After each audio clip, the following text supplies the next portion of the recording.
नारद जी महाराज को कह रहे कि महाराज सत्कर्म क्या होता है? सत्कर्म ही तो हम आपको बताते हैं कि सत्कर्म सूचको नूनम ज्ञाने के संगतो बुधे है श्रीमद् भागवतालाप सतु गीता सुखादि ज्ञान और वैराग्य का बुढ़ापा दूर करने के लिए, माता भक्ति का कष्ट दूर करने के लिए सत्कर्म केवल और केवल श्रीमद् भागवत कथा श्रवण करना ही सत्कर्म है।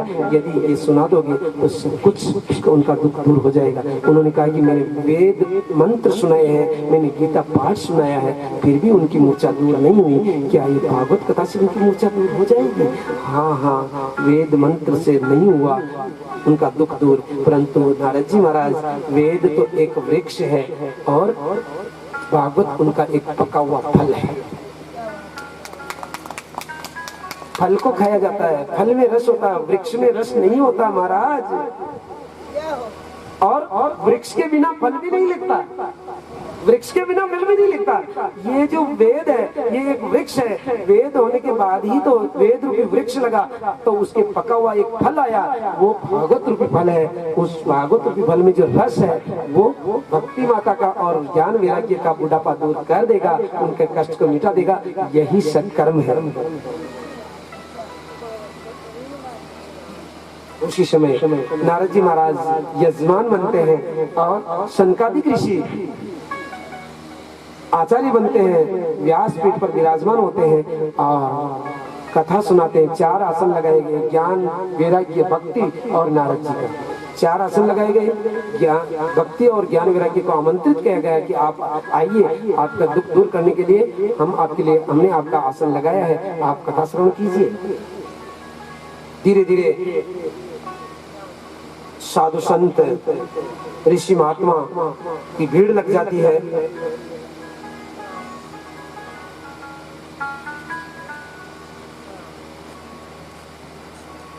सनत कुमार बहुत सुंदर व्याख्यान दे रहे हैं।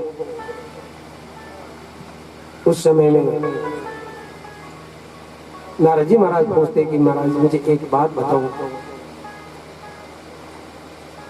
कि जो भगवान के भक्त होते हैं उनकी मुक्ति होने में तो कोई संदेह नहीं है, उनकी मुक्ति तो हो जाएगी, परंतु जो धर्मात्मा उनका मोक्ष भी हो जाएगा। जो भक्ति करते हैं, भगवान का भजन करते हैं, उनको भी मुक्ति मिल जाएगी,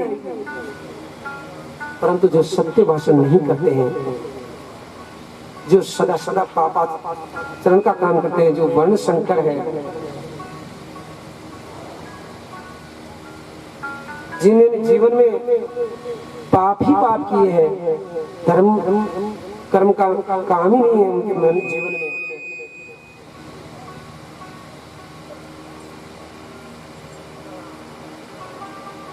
उनके लिए भागवत कथा में कोई साधन नहीं है। सनकादिक ऋषि कहते हैं कि महाराज ये सज्जनों का उपकार करती है, ये धर्मात्माओं का उपकार करती है और ये पापात्माओं का भी उपकार करती है, जिन्होंने जीवन भर माता पिता की सेवा भी नहीं करी और फिर भी भागवत कथा श्रवण कर लेता है तो उसको भी ये भागवत कथा मोक्ष दे देती है। और तो क्या, कोई पाप करता हुआ पाप करता अधोगति में मृत्यु भी हो जाए, उसको अधोगति में चला जाए और अधोगति में जाने के बाद वो भूत प्रेत बन जाता है, उसको भी यदि भागवत कथा सुना दे तो उसका भी ये भागवत कथा मोक्ष कर देती है। ऐसा कहते ही नारद जी महाराज कहते कि महाराज इतना तो झूठ क्यों बोलते हो, इतना झूठ तो क्यों बोलते हो? मरने के बाद भूत बन जाते हैं, भूत बनने के बाद प्रेतात्माओं का भी भागवत कथा मतलब उद्धार करती है, तो इसका तो मेरे पास कोई, आपके पास कोई प्रमाण हो तो बताइए। तो उन्होंने कहा कि हाँ हमारे पास प्रमाण है कि तुंगभद्रा तटे पूर्व भूत मोत्तम यत्र वर्णम स्वधर्म सत्यकर्म सत्तत्परा। तुंगभद्रा नदी के तट पर आत्मदेव नाम के एक ब्राह्मण रहते हैं, जिनके कोई संतान नहीं थी, सदाचारी ब्राह्मण थे। एक बार उनके पड़ोसी ने कहा कि महाराज ये आपके तुलसी का पौधा बार बार सूख क्यों जाता है? महाराज ये आपकी गोमाता लाए हुए 7 साल हो गए, ये बांझ क्यों है, आज दिन तक नहीं ब्याही है?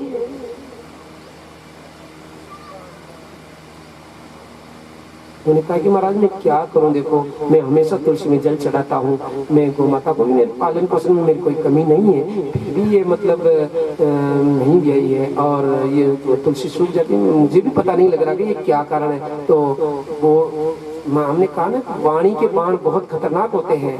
उन्होंने कहा कि महाराज आप बांझड़े हैं ना, आपकी कोई संतान नहीं है, इसलिए आप सुबह पहले थोड़ा लेट उठा करो कि आपका मुंह देखती है तुलसी इसलिए सूख जाती है। आज आत्मदेव ब्राह्मण को थोड़ा वो बाण चुभ गया। उन्होंने कहा कि मेरा मुंह देखने से तुलसी माता सूख जाती है, मेरा मुंह देने से गौ माता बांझ रह जाती है, तो मैं जिंदा रह करके क्या करूं। निकल जाते हैं घर से और कहते हैं कि मैं आज वापस घर पे नहीं आऊंगा। चले जाते हैं अपनी पत्नी धुंधली को बिना बोला और एक सरोवर के तट पर जाकर के बैठे विचार कर रहे थे कि मैं अब वापस घर नहीं जाऊंगा, परंतु हम आपको निवेदन करते हैं कि भगवान किसी भक्त को मरने नहीं देते। आत्मदेव ब्राह्मण सदाचारी ब्राह्मण, वेद पाठी ब्राह्मण है। भगवान एक संत के वेश में उधर से आते हैं और आत्मदेव ब्राह्मण को कहते हैं कि महाराज आपका ललाट तो ऐसा लग रहा है कि आप सदाचारी ब्राह्मण हो, फिर किस चिंता में डूबे हुए, कथम रोदसी विप्रम तुम काते चिंता बलेसी, किस चिंता में डूबे हो, वद तुम सत्वरम मयम स्वयं दुखस्य कारणम, आपके दुख का कारण बताइए महाराज। तो उन्होंने कहा कि देखो महाराज क्या कारण बताऊं, मेरी संतान नहीं है, आप मुझे संतान दीजिए। मैंने सुना कि संत तो सब कुछ दे देते हैं, संत सब कुछ देते हैं, आप हमें संतान दीजिए।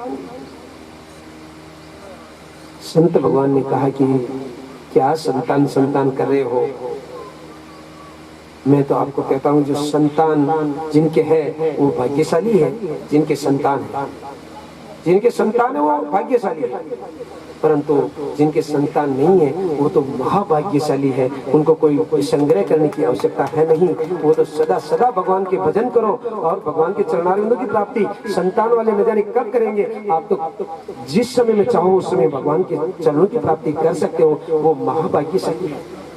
ये लोग भले सांसारिक लोग कुछ भी कर सकते हैं, उनका हमें कोई चिंता भी मत करना। संसार की तरफ देखोगे तो उलझते जाओगे, ध्यान देना बात पर, संसार की तरफ देखोगे तो उलझते जाओगे और भगवान की तरफ मुड़ जाओगे तो आपका जीवन सफल हो जाएगा। राधे राधे, प्रेम से बोलो। अब आपको थोड़ी दुविधा तो हो रही है, मतलब आज पहला दिन है, सुविधाएं कम है, आपको कल सारी सुविधाएं मिलेगी, कूलर वगैरह नहीं लाए आज हमारे वो जाने नहीं। एक बात तो मतलब सुविधाएं कम है, दूसरी बात आप हमेशा इस समय में घर के काम से निवृत्त होकर के आराम से नींद निकालने का समय वो भी आज आपका कट गया है, और आज ही नहीं 7 दिन के लिए कट गया है। आप देखो देखो देखो जो सज्जन होते हैं, जो सत्संगी होते हैं, वो घर पे भी नहीं रुक सकते, रुक भी नहीं सकते, वो रुकना चाहते, मजबूर तो कोई करते नहीं। आप अभी घर पे सो जाते तो महाराज तो आपको घर पे जगाने के लिए आते नहीं। अब आप सत्संगी हो इसलिए आप घर पे भी नहीं रुक सकते हो, अब नींद का भी त्याग करना पड़ा, आराम का भी त्याग करना पड़ा, और यहाँ गर्मी में बैठना के लिए मजबूर भी होना पड़ा। तो कल से आपको सुविधा भी मिलेगी, परंतु नींद का त्याग तो करना ही पड़ेगा। राधे राधे, अच्छी बात है। वो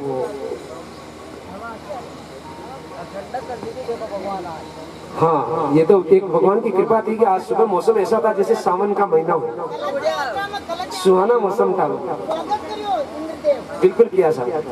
जब एक बार छींटे आ जाए, एक बार मौसम बदल जाए, अच्छा मौसम हो जाए, ये मतलब भागवत के ये शुभ संकेत है, शुभ संकेत है, शकुन है, ये इन्हें शकुन कहते हैं। इंद्रदेव भागवत का स्वागत करने के लिए उमड़ घुमड़ रहे थे सुबह, हमने तो सोचा भागवत कथा चलने देंगे या नहीं चलने देंगे।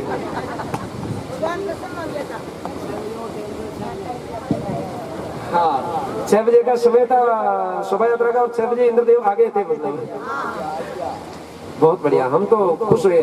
और हमें तो ऐसा भी अनुभव अभी कहाँ चले थे, वो कह रहे थे कि आप नहीं थे, हम अस्लमा में गए थे, तो कह रहे थे महाराज ये बात बताओ, जब भी आप हमारे यहाँ सत्संग करते हो, मैं किसी भी मौसम में रखूँ तो भी उस दिन बारिश क्यों आती है? मैंने कहा भाई वो आप भाग्यशाली हो इसलिए आती है। जहाँ भी भागवत होती है शादी में एक बार एक न एक दिन तो बारिश आती ही आती है। और जब आपके यहाँ गायत्री माता के आश्रम पर जब कथा चली थी, उस पर तो हमने जब पंडाल देखने के लिए 1 महीने पहले आए थे, तब ऐसा ही कहा था कि मतलब अंदर कथा चलेगी, बाहर इंद्रदेव हमेशा मेहरबान रहेंगे। 7 दिन तक बारिश चली थी, बाहर बारिश बरस रही थी और अंदर कथा चल रही थी। ऐसा मतलब बहुत अच्छा आनंद आया वहाँ।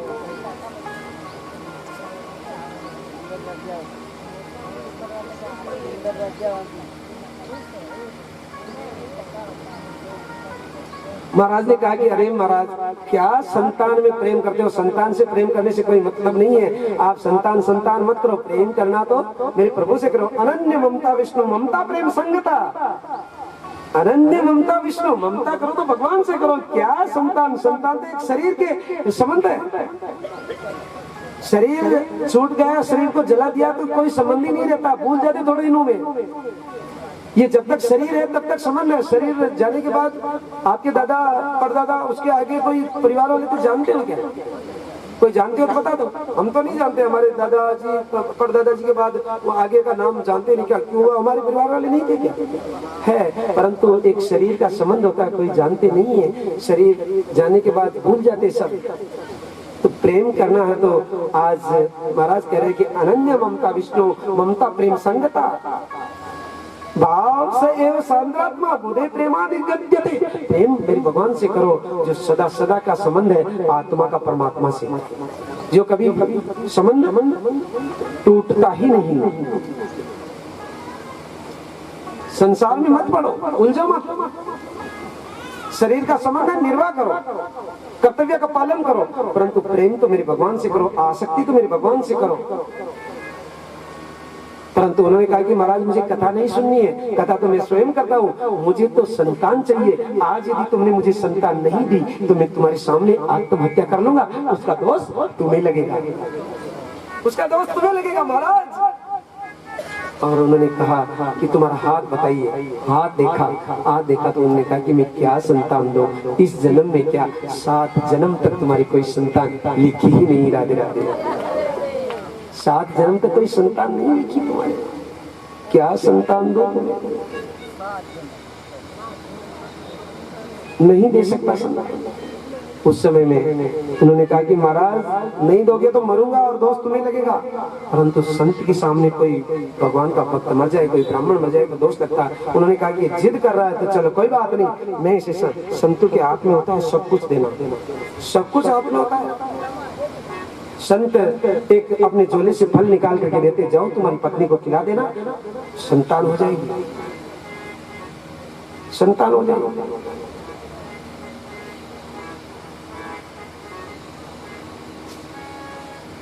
आत्मदेव ब्राह्मण फल लेकर के आते हैं, अपनी पत्नी को फल दे देते हैं। हमने कहा ना बड़े विवेक से काम करना, वो विवेक से काम करते नहीं, फल को देकर के बाहर निकल जाते हैं। यदि फल को अपनी पत्नी को खिला देते तो शायद उनके संतान भी हो जाती, परंतु फल को लेकर के बाहर निकल जाते हैं। फल को लेकर के वो उनकी पत्नी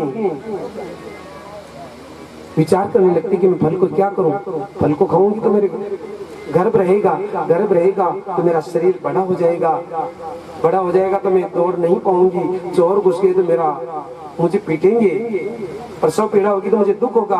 उसकी बहन आती है, बहन कहती है चिंता क्यों करती हो बहन, फल को मत खाओ, तुम्हारे संतान नहीं है, धन खूब है, मेरे धन नहीं है, संतान खूब है, तो अदला बदली कर लेंगे। अब मेरा जो होने वाली संतान है वो मैं आपको दे दूंगी, तुम कपड़े लिपेट करके तुम्हारे पति को कह देना कि मेरे बच्चा होने वाला है। पति के साथ धोखा, ध्यान देना, पति परमेश्वर होते हैं फिर भी धोखा। और उन्होंने कहा कि दूध कैसे पिलाएगी, मेरे बच्चा होने के बाद तो बच्चा मुझे दे जाएगी रात में, परंतु दूध कैसे पिलाऊंगी? कि तुम अपने पति से कहना कि मेरे पति को थोड़ा धन और दे देंगे तो मैं दूध पिलाने के लिए भी आ जाऊंगी। उनको कह देना कि मेरी बहन का बच्चा मर गया है, मेरे स्तनों में दूध नहीं आ रहा है, मेरी बहन को बुला लो। ऐसा विचार करके गौ माता को फल खिला दिया कि फल खाने से भी कोई बच्चे पैदा होते हैं क्या, इस फल को गौ माता को खिला दो। और दोनों बहनें चली जाती है, अपने पति को कपड़े लपेट करके धोखा दे देती है, कहती है कि मेरे संतान होने वाली है। कुछ समय बाद बहन के बच्चा होता है, रात में ही दे जाती है। और धुंधली अपने पति को कहती है कि मेरे पुत्र रत्न की प्राप्ति हुई है। आत्मदेव ब्राह्मण प्रसन्न होते हैं, हो देखो संतों का दिया हुआ प्रसाद तो आज काम आया कि मेरे संतान हो गई।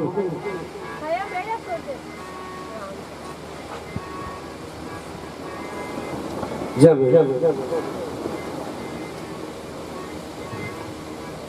3 महीने बाद उस गौ माता ने भी बछड़े को जन्म नहीं देकर के बच्चे को जन्म दिया। बछड़े को जन्म नहीं दिया, बच्चे को जन्म दिया। केवल कान लंबे लंबे थे। आज नामकरण संस्कार करते हैं तो जैसे ही आत्मदेव ब्राह्मण उसका नाम निकालने लगे कि मैं इसका नाम कृष्णदेव रख दूं, परंतु धुंधली ने कहा कि नहीं नहीं महाराज, 9 महीने तक मैंने दुख देखा है। दुख देखती तो तेरी संतान ही हो जाती, परंतु दुख नहीं देखा तुमने, दुख नहीं देखा ना। नाम तो मेरे नाम से जुड़ा हुआ नाम रहेगा और उसका नाम धंधकारी रख दिया जाता है। गौमाता के जो बच्चा हुआ था उसके कान लंबे थे, इसलिए उसका नाम गोकर्ण रख देते हैं। बोले गोकर्ण महाराज की। गोकर्ण बहुत विद्वान होते हैं, धंधकारी बहुत बदमाश होता है। लाडला बेटा होता तो उसको सिर पे चढ़ाया जाता है, चाहे कितना ही बेटा लाडला हो परंतु सिर पे मत चढ़ाया करो। चाहे बेटा कितना लाडला हो उसे सिर पे चढ़ाना ना चाहिए। चाहे बेटा कितना लाडला हो उसे सिर पे चढ़ाना ना चाहिए। चाहे बेटा कितना लाडला हो उसे सिर पे चढ़ाना ना चाहिए। चाहे बेटा कितना लाडला हो उसे सिर पे चढ़ाना ना चाहिए।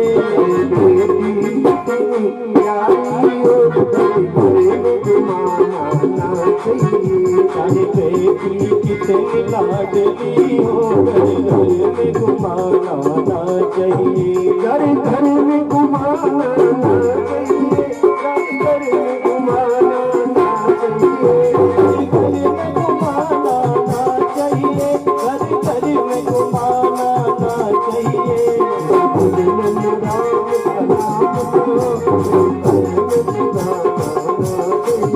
इस भजन में राम का नाम न हो, इस भजन को गाना चाहिए।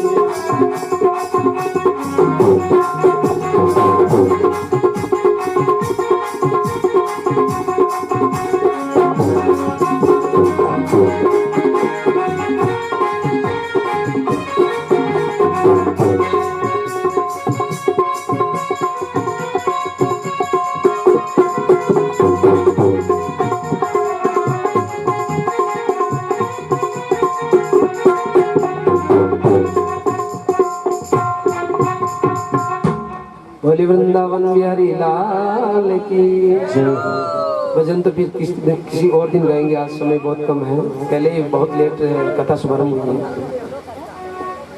चाहे बेटा कितना भी लाडला हो परंतु सिर पे नहीं बैठाना चाहिए। धुंधकारी को जो अकेला इकलौता बेटा समझ करके धन दे देते थे, वो यदि आप बेटे को सिर पे बिठाओगे तो उसकी आदत बिगड़ जाएगी, वो गलत रास्ता चुन लेगा।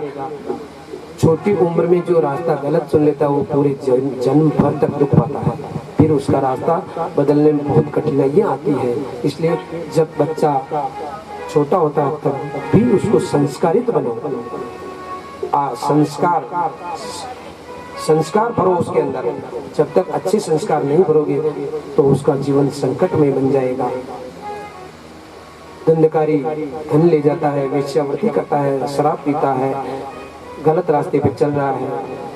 अब तो पिताजी परेशान हो जाते हैं। पिताजी एक दिन रो रहे थे कि गोकर्ण जी ने जाकर के कहा कि पिताजी क्या हुआ, कि ऐसी संतान के बिना तो मैं निसंतान ही अच्छा था, ऐसी संतान मुझे नहीं चाहिए थी। तो गोकर्ण जी कहते कि पिताजी कौन पिता कौन बेटा, आप तो चाहिए भजन करें भगवान के। भगवान के भजन करो। संसार में कोई बेटा नहीं, कोई पिता नहीं। चल रे हंसा अमरलोक में, यहाँ तेरा कोई नहीं, तेरा है। जग वालों का हुआ अंधेरा, अपना हुआ सवेरा है। अच्छा हुआ कि आपको ऐसा बेटा मिला। आप तो जाइए, निकल जाओ और भगवान के भजन करो। भगवान के भजन ही सत्य है। आत्मदेव ब्राह्मण निकल जाते हैं भगवान के भजन करने के लिए। अब तो माँ बेटा दोनों रह गए। माँ को पीटने लगता है, मुझे धन दे, धन तो ले गए बेटा, मैं कहाँ से दूं तुझे धन? नहीं, मुझे धन चाहिए। एक दिन आधी रात को निकल करके माँ अपने प्राण त्याग देती है। अब तो अकेला 5-5 वेश्याओं को लेकर के गोकर्ण जी तीर्थ यात्रा के लिए निकल जाते हैं। 5-5 वेश्याओं को लेकर के घर में रहता है, चोरी करता है। वेश्याएं धन मांगती है, रात को चोरी करने जाता, डकैती करता, आज लुटेरा बन जाता। वेश्याएं कौन है? ये इंद्रियां, ये वेश्या है, ये गलत रास्ते पर ले जाती है। जब तक इंद्रियां कंट्रोल नहीं है, वो आपको सही रास्ते पर मनुष्य नहीं चल सकता। अपनी इंद्रियों को वश में रखो। इंद्रियां आपका जीवन खत्म कर देती है। एक दिन रात्रि को धुंधकारी सो रहे थे कि 5 वेश्याओं ने सोचा कि लूट करके धन लाता है, हमें भी सजा करवाएगा। रस्सी बांध करके खींचने लगती है, गले में रस्सी का फंदा, फांसी का फंदा लगा करके। परंतु जो पापाचारी आदमी होते हैं उनके प्राण जल्दी नहीं निकलते, प्राण बहुत कठिनाई से निकलते हैं। नहीं मरा तो जलते हुए अंगारे मुंह में डाल करके उसको मार देती है। वेश्याएं चली जाती है। तो कर्ण जी को मालूम पड़ता है कि मेरे भाई की मौत हो गई है, तो गया में जाकर के श्राद्ध करते हैं। परंतु गया में श्राद्ध करके जब गोकर्ण जी वापस अपने गांव आते हैं, आज रात को अपने घर में ही शयन करते हैं। शयन करने से पहले भजन करते हैं। जो भगवान के भजन भक्त होते हैं, शयन करने से पहले 5 मिनट अपने बिस्तर पर बैठ करके भगवान का नाम सुमिरन करो। आप सब लोग भगवान के भक्त हो, जब आप शयन कर रहे हो उससे 5 मिनट पहले अपने बिस्तर पर बैठ कर ही भगवान का नाम सुमिरन करो। भगवान के साथ सो और भगवान के साथ ही जगो।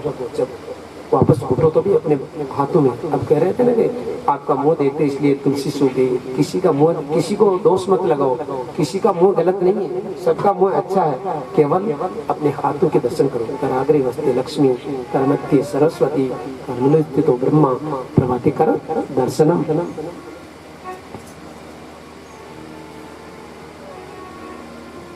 जब गोकर्ण जी शयन करने के लिए भजन कर रहे थे, उसी समय में आवाज आने लगी, हा हू हा हू। गोकर्ण जी ने कहा भाई कौन हो तुम? प्रेत में कभी बोलने की शक्ति नहीं होती, ध्यान देना। प्रेत केवल हवा होती है, हवा, बोलने की शक्ति नहीं होती। परंतु ध्यान देना, जो भगवान के भक्त होते हैं वे किसी से डरते नहीं है। भूत हो, प्रेत हो, किसी से नहीं डरते। आदमी जल लिया और संकल्प करके छोड़ दिया, कौन हो बोल करके बता। बोलने की शक्ति आई और धुंधकारी कहने लगा कि भैया मैं तुम्हारा भाई हूँ। मेरा भाई, तेरी गति नहीं हुई, तेरा मोक्ष नहीं हुआ, मैंने तेरा गया में पिंडदान किया है। उन्होंने कहा कि एक गया में क्या 1000 गया में पिंडदान करोगे तो भी मुझे मोक्ष नहीं मिल सकता। क्यों? गया में पिंडदान करने से मोक्ष नहीं होता क्या? होता है, परंतु गुरुदेव ने बताया भाई इसलिए नहीं हुआ कि उनकी जब कोई भी कार्य करोगे तो संकल्प करोगे, उसमें आपकी गोत्र का नाम उच्चारण किया जाता है। और धुंधकारी की गोत्र का नाम उच्चारण कोई जानते ही, गोकर्ण जी तो अपनी गोत्र का नाम लेंगे। उन्होंने तो अपना भाई समझ रखा, वो था उसकी मौसी का लड़का, तो गोत्र तो अलग हो गई। तो जब तक अपनी गोत्र और अपना नाम उच्चारण नहीं करेंगे तब तक उसको मोक्ष नहीं मिल सकता, उसकी सद्गति नहीं होती। जो कार्य संकल्पित है वो कार्य पूरा नहीं हो सकता। गोकर्ण जी का ने धुंधकारी का अपनी गोत्र का नाम लेकर के पिंडदान किया तो मोक्ष हो ही नहीं सकता। बाकी तो गया में श्राद्ध करने से मोक्ष मिल जाता है, बाकी गया की महिमा खत्म हो जाती है ऐसे तो। आज उन्होंने कहा कि भैया मैंने तेरा दया में श्राद्ध किया था, नहीं हुआ तेरा मोक्ष, मैं तेरे मोक्ष के लिए प्रयत्न करूंगा। अभी रात्रि है, तुम आराम से मुझे सोने दो, मैं प्रातःकाल होते ही तुम्हारा मोक्ष करने का प्रयत्न करूंगा। सूर्योदय होता है, सूर्य नारायण भगवान की उपासना करते हैं और सूर्य नारायण भगवान की उपासना करने के बाद उनको भगवान की आकाशवाणी से संकेत मिलता है कि इनको भागवत कथा सुनाई जाए। गोकर्ण जी महाराज भागवत कथा के लिए व्यवस्था करते हैं, पंडाल सजाते हैं, श्रोताओं को सबको आमंत्रित करते हैं, एक बांस लगाया जाता है और उसको दंडकारी को उसमें बिठाया जाता है, ऊपर से उसको फाड़ करके उसको बंद कर दिया जाता है और गोकर्ण जी स्वयं व्यासपीठ पर विराजमान होकर के भागवत कथा शुभारंभ करते हैं। पहले दिन की कथा चलती है, जैसे ही पहले दिन की कथा संपूर्ण हुई, एक फेरी फट जाती है, दूसरे दिन दूसरी फेरी, तीसरे दिन तीसरी फेरी, ऐसे करके सातवें दिन सातों फेरियां फट करके उसमें से एक दिव्य पुरुष प्रकट होता है। उसी समय वैकुंठ से एक विमान आता है जिसमें भगवान के पार्षद बैठे हुए थे। भगवान के पार्षद धुंधकारी को लेकर के रवाना होने लगते हैं। गोकर्ण जी कहते हैं रुको रुको, ये क्या कर रहे हो? धुंधकारी को वैकुंठ में ले जा रहे हैं। क्यों? क्योंकि इसने भागवत कथा सुनी। तो इन्होंने क्या किया, ये बातें कर रहे थे। अमित भैया और शांता मैडम दोनों बातें करने में लगे हुए थे।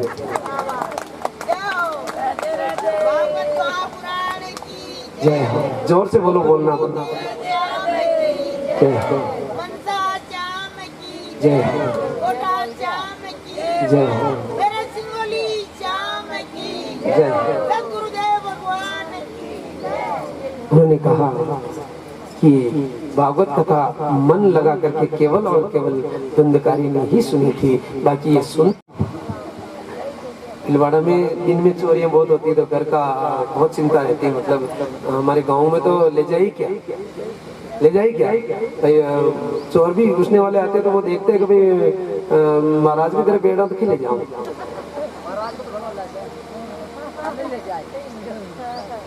कहीं न लगे महाराज की सबने मालूम। चलो आपकी बोली भगवान को पार लगाओ। तो इनका पूरा मन नहीं था। यदि आप सबको वैकुंठ में ले जाना चाहते हो तो फिर आप एक बार वापस भागवत कथा सुनाइए। तो गोकर्ण जी महाराज सावन सुदी नवमी से पूर्णिमा तक फिर वापस भागवत कथा का शुभारंभ करते हैं। दूसरी बार भागवत कथा होती है तो फिर भगवान का विमान आता है। गोकर्ण जी जैसे भगवान का स्वरूप वैसा उनका पीताम्बर डाले हुए भगवान के स्वरूप की तरह उनका स्वरूप बन जाता है। पूरे नगर वासियों को विमान में बिठा करके मेरे भगवान के धाम में गोकर्ण जी ले जाते हैं। ये है भागवत कथा का मातम्य। जोर से बोलो राधे राधे। नारद जी महाराज को आज सनकादिक ऋषि भागवत कथा की नियम बताते हैं। भागवत कथा के लिए सर्वप्रथम नियम बताते हुए कहते हैं कि इस भागवत कथा का सर्वप्रथम बहुत अच्छा मुहूर्त निकलना चाहिए। काफी समय पहले 6 महीने 2 महीने 10 महीने जितना समय आपको मिल रहा है उससे पहले भागवत कथा का मुहूर्त निकलाओ। विद्वान ब्राह्मण से मुहूर्त निकला करके भागवत कथा का प्रचार किया जाए। जो भागवत कथा के रसिक है उनको सूचना दी जाए। भागवत कथा वक्ता ब्राह्मण हो और संध्या करने वाला हो। नियम भगवत भजन करने वाला हो। महाराज भगवत भजन ही न करे, दूजा ने कहोगे आप भजन करो तो वो अच्छा नहीं रहता। भागवत वक्ता भगवान के भजन करने वाला हो।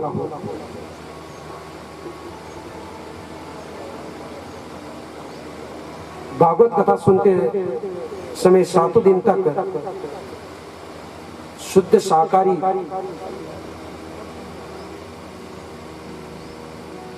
भक्षण न करें, तामसी भोजन न करें, सात्विक भोजन करें, जमीन पर सोए। जहां तक हो सके कोई जिसकी शरीर की शक्ति मजबूत है तो 7 दिन निराहार रह करके भी भागवत कथा सुने तो उसको अच्छा पुण्य मिलता है। मान लिया 7 दिन निराहार न रह करके दूध और घी पी करके भी भागवत कथा सुन सकते हैं। भागवत कथा निराहार नहीं रह सकते हैं, दूध और घी से भी नहीं रह सकते हैं, तो फिर एक समय भोजन करके भागवत कथा सुन सकते हैं। और एक समय मतलब एक समय भोजन करने का मतलब दोनों टाइम की एक टाइम नहीं खानी।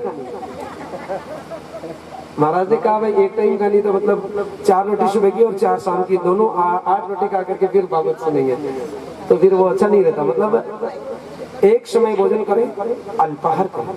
एक समय भोजन भी किसी से मतलब नहीं रहा जा सकता तो दोनों समय भोजन कर सकते हैं, परंतु अल्पाहार जो आपको नींद सताए नहीं, आपको भागवत कथा सुनने में कोई दिक्कत ना आए, ऐसा अल्पाहार भोजन करके फिर भागवत कथा सुने। लहसुन प्याज का त्याग करें, काम क्रोध मद लोभ का त्याग करके फिर भागवत कथा सुने।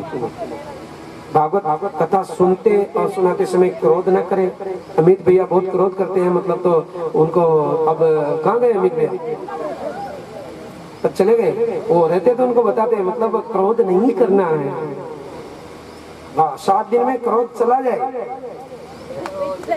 हाँ, काम क्रोध मद लोभ, मतलब ये क्रोध कहाँ करना? जहाँ आवश्यकता हो, जहाँ आगे सामने वाले का भला हो रहा हो, वहाँ थोड़ा क्रोध बाहर से, अंदर से नहीं, बाहर से दिखाओ।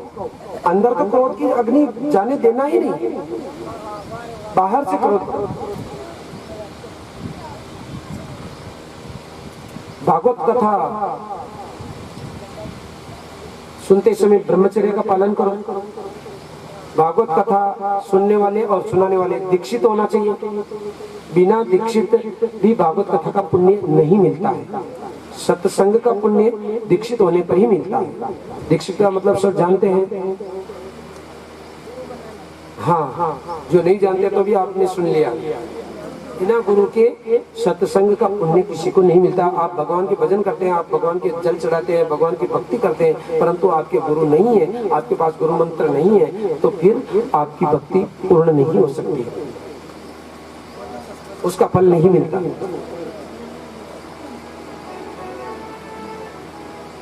इस तरह से जैसे भागवत वक्ता को एक दिन पहले गणेश सुमिरन करना चाहिए, क्षौर कर्म भी एक दिन पहले कराना चाहिए, बाद में 7 दिन तक क्षौर कर्म नहीं करना चाहिए। आजकल बहुत सारे वक्ता देखते हैं कि अपना मुंह अच्छा दिखाने के लिए हमेशा दाढ़ी बना करके भागवत कथा करने के लिए बैठ जाते हैं व्यास में। एक नहीं कितनी देख लेना आप, परंतु नहीं। जब हम वहाँ सुखकाल कथा करने लगे के लिए गए थे तो उस समय में 3-4 कथा कंटिन्यू लगातार थी ना, तो बड़ी बड़ी दाढ़ी आ गई थी। महाराज मोटी दाढ़ी वाले हैं, परंतु तभी नहीं बनाई तो नहीं बनाई, मौका नहीं मिला। 2-4 दिन बीच में मिले थे, परंतु फिर भी नहीं बना पाए तो नहीं बना पाए। भागवत कथा में बीच में क्षौर कर्म नहीं कराना चाहिए। इस तरह से भागवत कथा के नियम बताएं।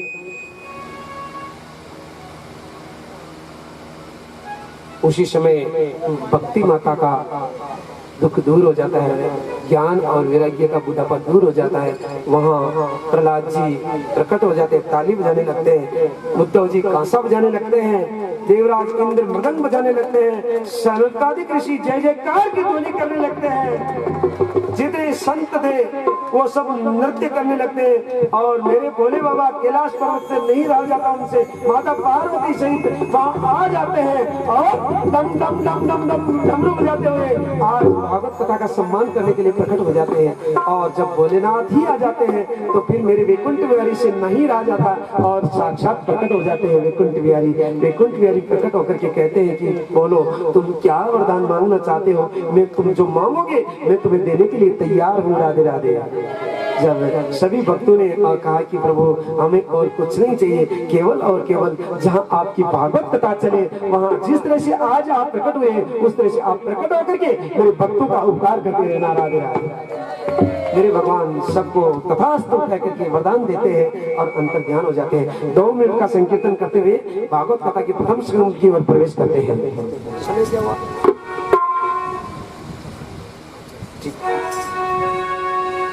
किस धुन में बैठा बावरे, हाँ, अरे किस मद में तू मस्ताना है। अरे सोने वाले जाग जा, संसार मुसाफिर खाना है।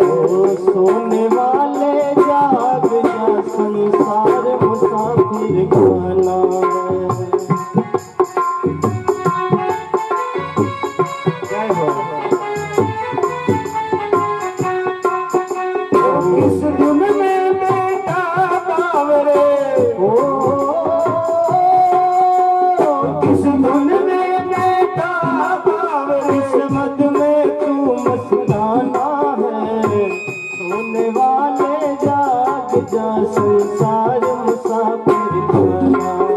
अरे सोने वाले जाग जा संसार मुसाफिर खाना है।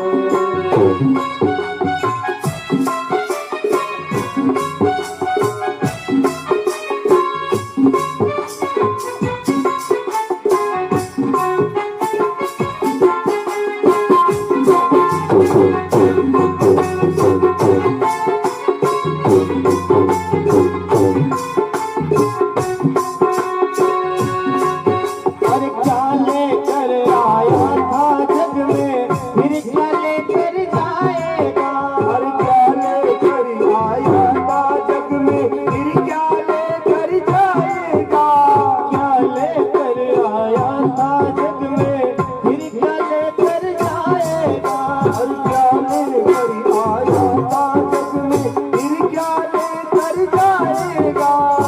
मुट्ठी बांधे आया जग में, ओ मिट्टी बांधे आया जग में, मुट्ठी बांधे आया जग में, मुट्ठी बांधे आया जग में। याद पसारे सारे सोने वाले जागे मुसाफिर खाना है।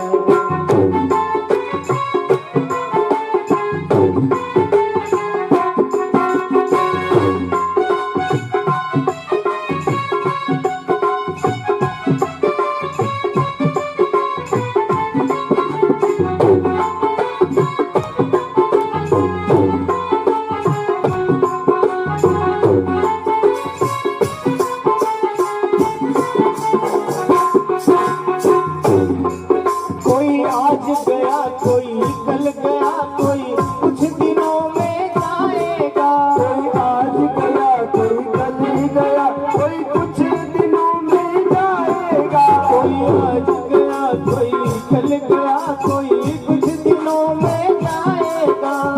आज गया रे कोई कल गया, कोई कुछ दिनों में जाएगा। अरे जिस घर से निकल गया पंछी, इस घर से निकल गया पंछी, उस घर में फिर नहीं आना है। संसार मुसाफिर खाना। हर सोने वाले जाग जा संसार मुसाफिर खाना है।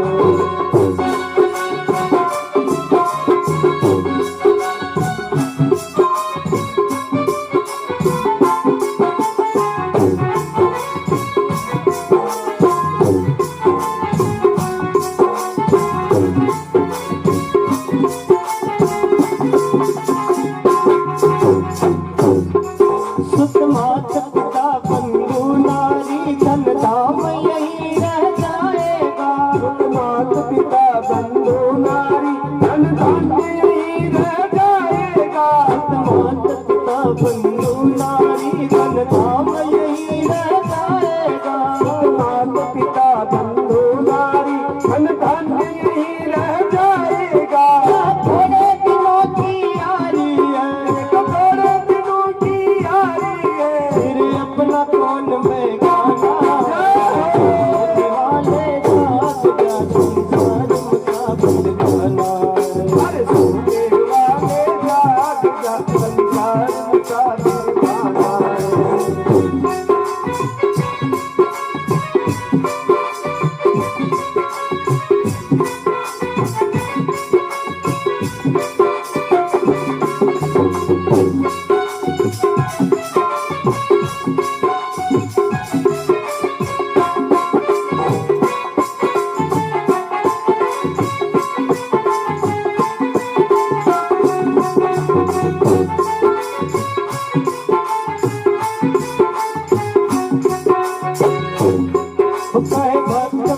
हरि नाम जपो फिर ऐसा समय नहीं आएगा। भक्त फिर ऐसा समय नहीं आएगा। भक्त मंडल हरि नाम जपो फिर ऐसा समय नहीं आएगा। भक्त मंडल हरि नाम जपो फिर ऐसा समय नहीं आएगा। आकर कंचन सी काया को, आकर कंचन सी काया को, आकर कंचन सी काया को, आकर कंचन सी काया को, फिर आत्म में पछताना है। जाग जा संसार मुसाफिर खाना है।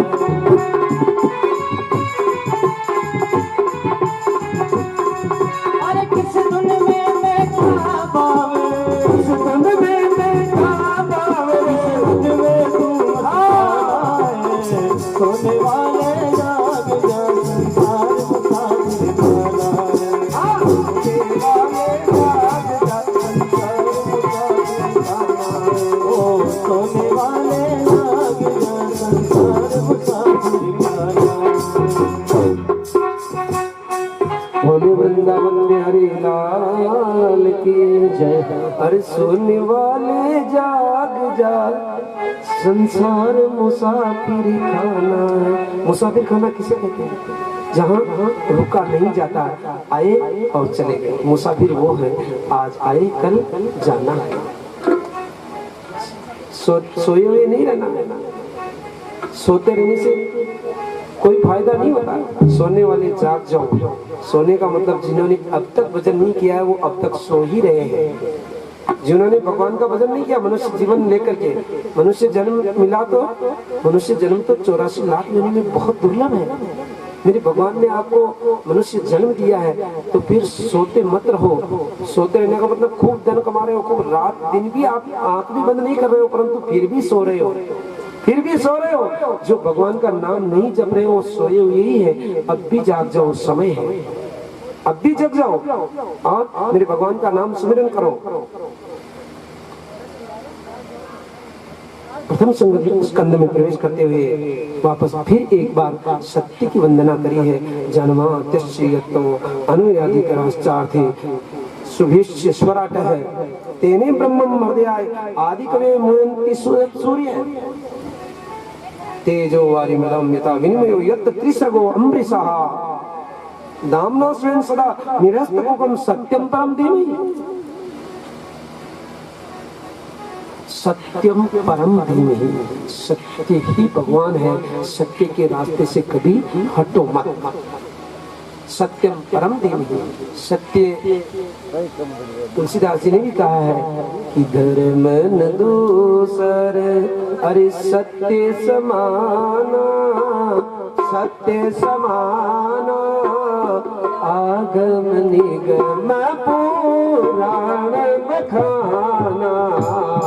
धर्म न दूसर सत्य समाना, सत्य समाना आगम निगम पुराण बखाना। धर्म न दूसर, धर्म न दूसर सत्य समाना। सत्य के समान कोई धर्म नहीं हो सकता। चाहे कितने ही धर्म कर्म करो और सत्य नहीं बोलते हो, सत्य के रास्ते पर नहीं हो तो सब कुछ बेकार है। एक राजा था, उसने अपने राज्य में ऐलान कर दिया कि भाई देखो, जो भी व्यापारी यहाँ हाट लगाने के लिए आते हैं, जो सामान लाए सबको सबका बिकना चाहिए। सब आनंद से मतलब अपना व्यापार करके जाए, खुश होकर के जाए। मेरे राज्य में कोई नाखुश होकर के कोई जाए नहीं, ऐसा ऐलान कर दिया। एक दिन एक आदमी क्या करता है, सारा कचरा, ये भंगार होता है जैसे भंगार, कचरा लेकर के आ गया। अब सबके माल बिक गए परंतु उसका माल नहीं बिका, क्योंकि कचरे को कौन लेगा, कचरे को कौन खरीदेगा। राजा ने कहा कि भाई देखो सबका माल बिक गया कि नहीं बिका? हाँ बिक गया सबका, परंतु एक व्यापारी है वो कचरा लेकर के आया, वो भंगार लेकर के आया, उसका माल नहीं बिका है। उन्होंने कहा कि जाओ उसको पूछो कि कितना रुपया लेगा वो। जाकर के पूछा भाई आप कितना रुपए लोगे इस माल का? उन्होंने कहा कि मैं पूरे 100 रुपए लूंगा। महाराज को जाकर के कहा कि 100 रुपए में, हाँ तो 100 रुपए दे दिया जाए उसको और उसके माल को खजाना में एक तरफ डाल दिया जाए। उसके माल को खरीद लेते हैं राजा। वो भी आनंद मग्न मनाता हुआ, आनंद मनाता हुआ घर पर चला जाता है। इधर राजा माल लेकर के अपने खजाने में डाल देते हैं, रात्रि को सो जाते हैं।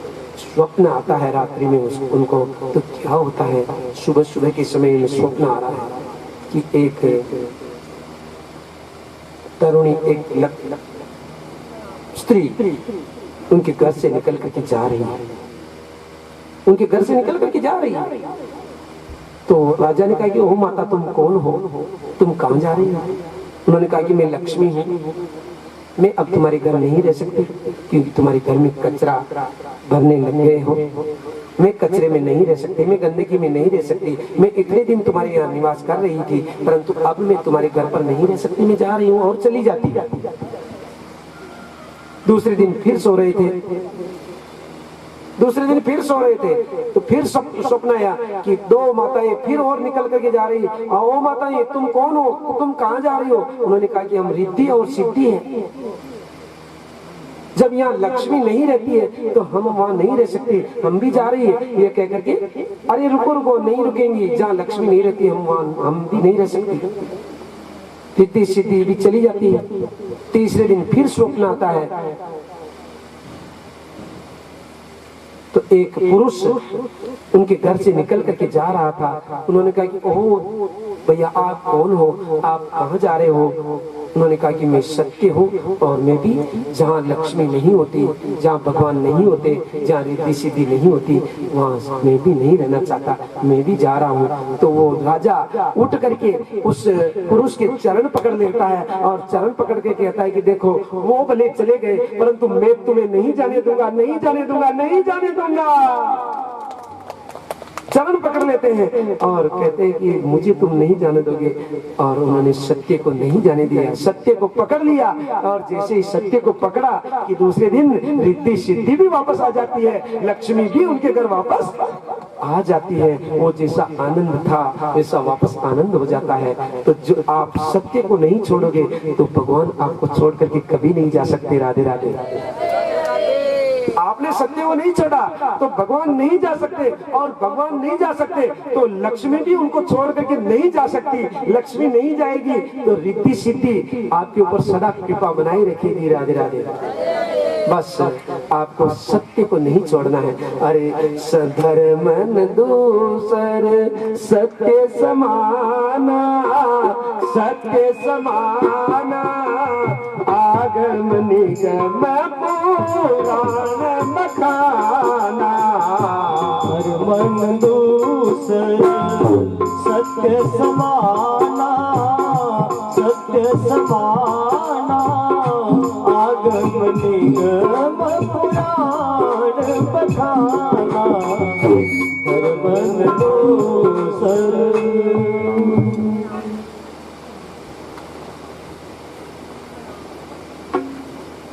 सत्य की वंदना करी है। जो लोग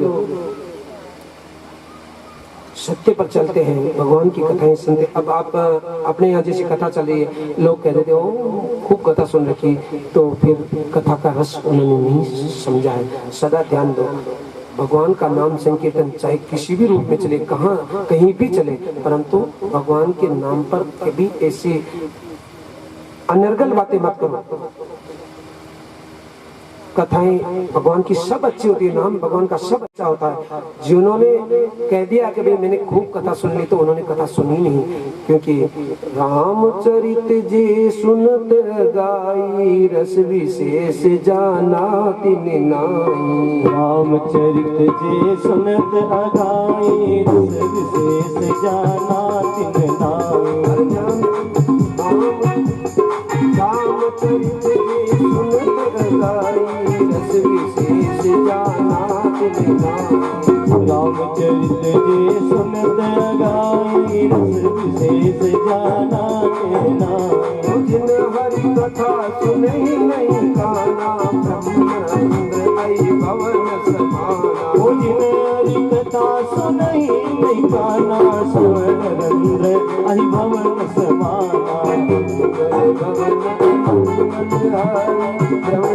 दशरथ अजीर दीन दयाल विरत संभारी हरनाथ मम संकट भारी श्री राम जय राम श्री राम जय राम जय जय राम श्री राम जय राम जय जय राम श्री राम जय राम जय जय राम भोले वृंदावन बिहारी लाल की जय है। भगवान का भक्त वो होता है जो कभी राम नाम सुन करके अगाता नहीं। भोजन से तो आप रच जाते, जैसे कभी मैं परिपूर्ण हो गया, परंतु जो राम नाम से कभी परिपूर्ण नहीं होते वो सच्चे भगवान के भक्त होते हैं। और जो परिपूर्ण हो जाता है वो मैंने खूब सुन लिया, तो फिर उसने भगवान का नाम सुना तो है परंतु उसका रस उसको नहीं आया है, उसको रस नहीं आया है। भगवान के नाम का रस तो वो रस है जिसका स्वाद कभी जाता ही नहीं। जैसे अब आप दुकान पे जाते हो, राजा जूस सेंटर पे जाते हो ना, आपके यहाँ है ना राजा जूस सेंटर? हम तो नहीं जाते, परंतु प्रसिद्ध है भीलवाड़ा का राजा जूस सेंटर, सबसे अच्छा सबसे बढ़िया जूस देने वाला। तो उस जूस का स्वाद एक बार पीते ही खत्म हो जाता है। फिर ये जरूर आती है वो स्वाद बहुत अच्छा लगा था और पी ले, परंतु जब पीते जब भी स्वाद आता है, परंतु राम रस का स्वाद तो सदा सदा आता ही रहता है, कभी जाता ही नहीं। राधे राधे, वो है राम रस। सूजी महाराज सोनकादिक ऋषियों को कथा सुना रहे हैं। आज सोनकादिक ऋषि सूजी को प्रश्न पूछते हैं कि महाराज हम कुछ पूछना चाहते हैं आपसे। हाँ पूछिए, कि हमें ये बताओ कि मानव के लिए परम धर्म क्या है। पहला प्रश्न पूछा। दूसरा प्रश्न पूछा कि मंदिर में हम पूजा किसकी करें, किसकी पूजा करें मंदिर में। कोई भैरव जी को पूछता है, कोई माता जी को पूछता है, कोई हनुमान जी को पूछता है, कोई शंकर भगवान को, कोई वैकुंठ विहारी को, तो हम किसकी पूजा करें। तीसरा प्रश्न पूछा कि भगवान का नाम वेद में अजन्मा है, तो ये बार बार जन्म क्यों लेते। कभी माता कौशल्या के गर्भ से प्रकट हो रहे हैं, तो कभी माता देवकी के गर्भ से प्रकट हो रहे हैं, तो ये अजन्मा होते हुए भी जन्म क्यों लेते बार बार। चौथा प्रश्न किया कि भगवान के अवतार कितने, कोई असंख्य अवतार बताते, कोई 24 अवतार बताते, तो इनके अवतार कितने हैं। और पांचवा प्रश्न किया कि भगवान की कथा करने वाले वक्ता कौन सा श्रेष्ठ होता है, जो छोटी सी बात को बड़ी बना करके कहे, वो श्रेष्ठ होता है, या बड़ी बात को छोटी सी बात बना करके भक्तों के हृदय में स्थापित कर दे, फिट कर दे, वो वक्ता श्रेष्ठ, कौन सा वक्ता श्रेष्ठ होता है। और छठा प्रश्न किया कि भगवान अपनी लीला संपन्न करके कृष्ण अवतार में जब अपनी लीला संपन्न करके पृथ्वी का भार उतार करके वापस गए, अपने धाम में गए, तो धर्म किसकी शरण में गए। ये 6 प्रश्न आज उन्होंने किए, क्योंकि भगवान कहते हैं कि जब जब भी पृथ्वी पर संकट आता है, साधुओं पर सज्जनों पर संकट आता है, परित्राणाय च साधूनां विनाशाय च दुष्कृतां धर्म संस्थापनार्थाय संभवामि युगे युगे। भगवान धर्म की स्थापना करने के लिए, साधुओं को की रक्षा करने के लिए, परित्राणाय च साधूनां विनाशाय च दुष्कृतां दुष्टों का नाश करने के लिए, धर्म की स्थापना करने के लिए पृथ्वी पर अवतार लेते हैं। धर्म की स्थापना करके भगवान जब अपने धाम में चले गए, तो फिर धर्म किसकी शरण में गया। ये 6 प्रश्न किए। सूजी महाराज गदगद हो जाते हैं और कहते हैं कि वाह वाह, आपने बहुत अच्छे प्रश्न किए हैं। इन प्रश्नों का उत्तर देने के लिए मैं सुखदेव जी महाराज के चरणों में दंडवत प्रणाम करता हूँ। सुखदेव जी महाराज कौन, जो गोलोक धाम में माता राधा रानी की गोद में खेल रहे हैं। माता राधा रानी ने सुखदेव जी को कहा कि बेटा तुम मृत्युलोक में जाकर के भागवत का प्रचार करो, भागवत का प्रचार करो बेटा। तो सुखदेव जी मना कर देते हैं कि माता मैं नहीं जाऊंगा, क्योंकि मैं जाऊंगा तो मैं यहाँ थोड़े बहुत जो भगवान के भजन कर रहा हूँ, मृत्युलोक में जाने के बाद भगवान की माया मुझे बांध लेगी, मैं भजन नहीं कर पाऊंगा। माता मैं नहीं जाना चाहता हूँ। मैं माता राधा रानी सुखदेव जी कहती कि बेटा मैं तुझे वचन देती हूँ कि तुम्हारे ऊपर भगवान की माया का कोई असर नहीं होगा। राधे राधे, प्रेम से बोलो बेटा तुम्हारे ऊपर माया का कोई असर नहीं होगा। तुम जाकर के मेरी आज्ञा का पालन करो बेटा, और भागवत का प्रचार करो। बिना भागवत का प्रचार हुए कि भागवत की महिमा नहीं गिन सकती। बेटा तुम जाइए मृत्युलोक में। माता के कहने से आज कैलाश पर्वत पर एक तोता और तोती एक वृक्ष के ऊपर निवास करते हैं। उनके गर्भ में सुखदेव जी महाराज तोती के गर्भ में आ जाते हैं। इधर नारद जी महाराज मन में सोचते हैं कि मुझे सुखदेव जी का प्राकट्य कराना होगा। जब तक मैं सुखदेव जी का प्राकट्य नहीं करूंगा मेरे मन में शांति पैदा नहीं हो सकती, और सुखदेव जी का प्राकट्य कराने के लिए मुझे कुछ न कुछ करना पड़ेगा। तो क्या करूं कि मैं एक बार मेरे माता पिता ब्रह्मा जी और माता सरस्वती को भी मैंने बेड़ा दिया है। मैंने वैकुंठ बिहारी और लक्ष्मी जी को भी मैं भी झगड़ा करवा दिया है, परंतु मैंने माता पार्वती और मेरे भोलेनाथ के बीच में झगड़ा नहीं करवाया है। आज उनका नंबर है। मेरे नारद जी महाराज श्रीमन नारायण नारायण नारायण श्रीमन नारायण नारायण नारायण बोलो नारायण नारायण नारायण बोलो नारायण नारायण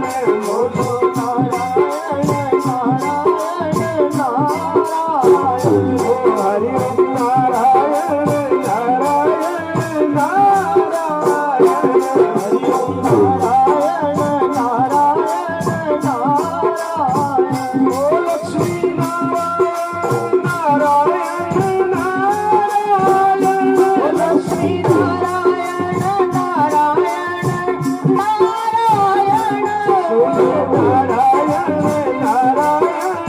नारायण सूर्य नारायण नारायण नारायण ओ भगवान नारायण नारायण नारायण भगवान नारायण नारायण नारायण हरि ओम नारायण नारायण हरि ओम नारायण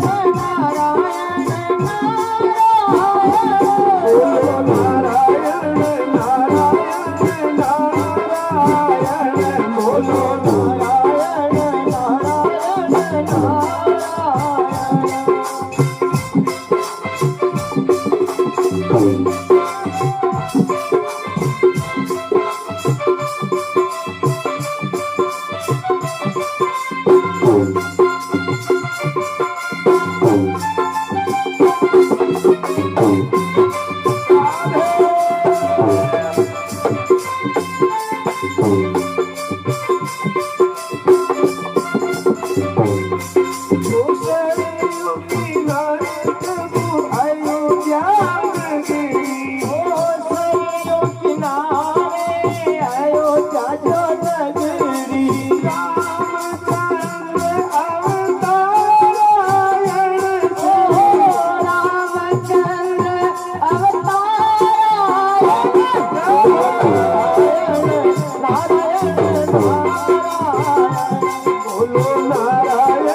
देते, संस्कार देते कि बेटा कौन माता कौन पिता, संसार में केवल भगवान भगवत भजन ही सत्य है, बेटा भगवान की भजन भगवान का नाम सुमिरन करो, ऐसा संस्कार देते, प्रेम से बुलाते, ओ बेटा रामदास, ओ बेटा रामदास।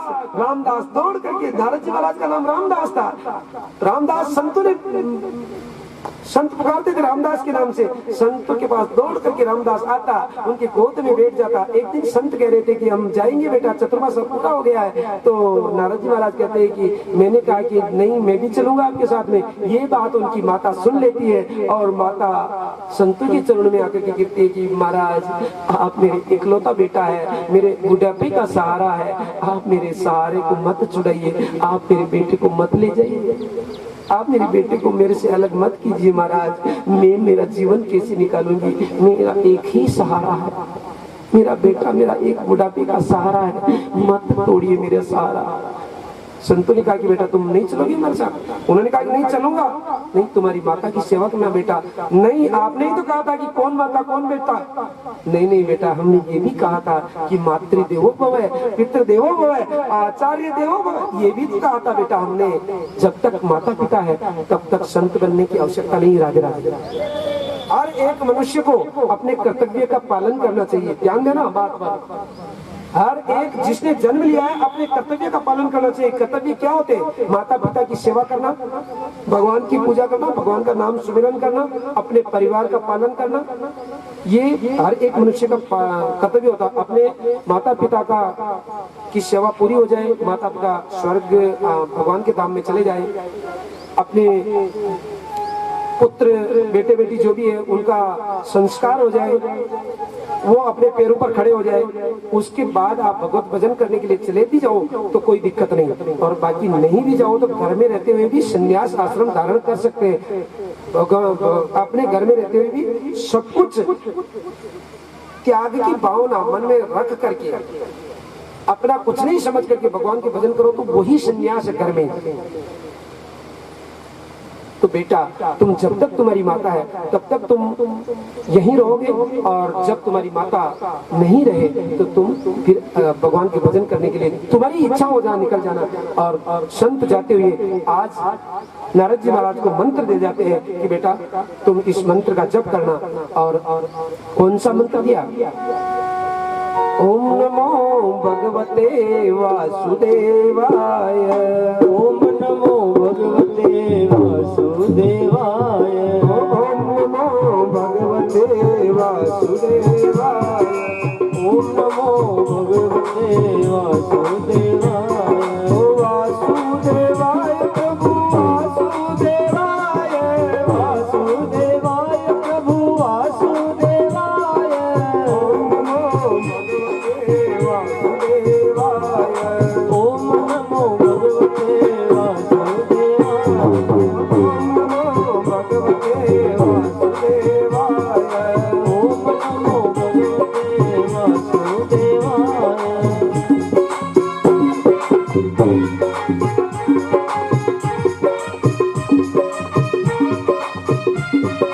नारायणाय प्रभु नारायणाय, नारायणाय प्रभु नारायणाय, गोपी वल्लभाय प्रभु गोपी वल्लभाय, गोपी वल्लभाय प्रभु गोपी वल्लभाय, ओम नमो भगवते वासुदेवाय, ओम नमो भगवते वासुदेवाय। बोले वृंदावन बिहारी लाल की जय हो। मंत्र देकर के चले जाते हैं। एक दिन माता गाय का दूध निकालने के लिए गई, गाय को चारा डाल रही थी, घास में कोई सर्प था और माता को डस लिया और माता की मृत्यु हो गई।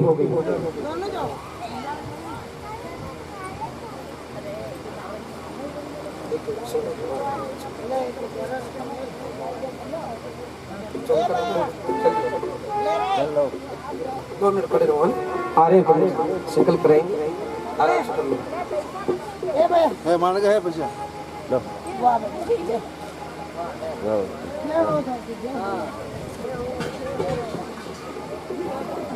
माता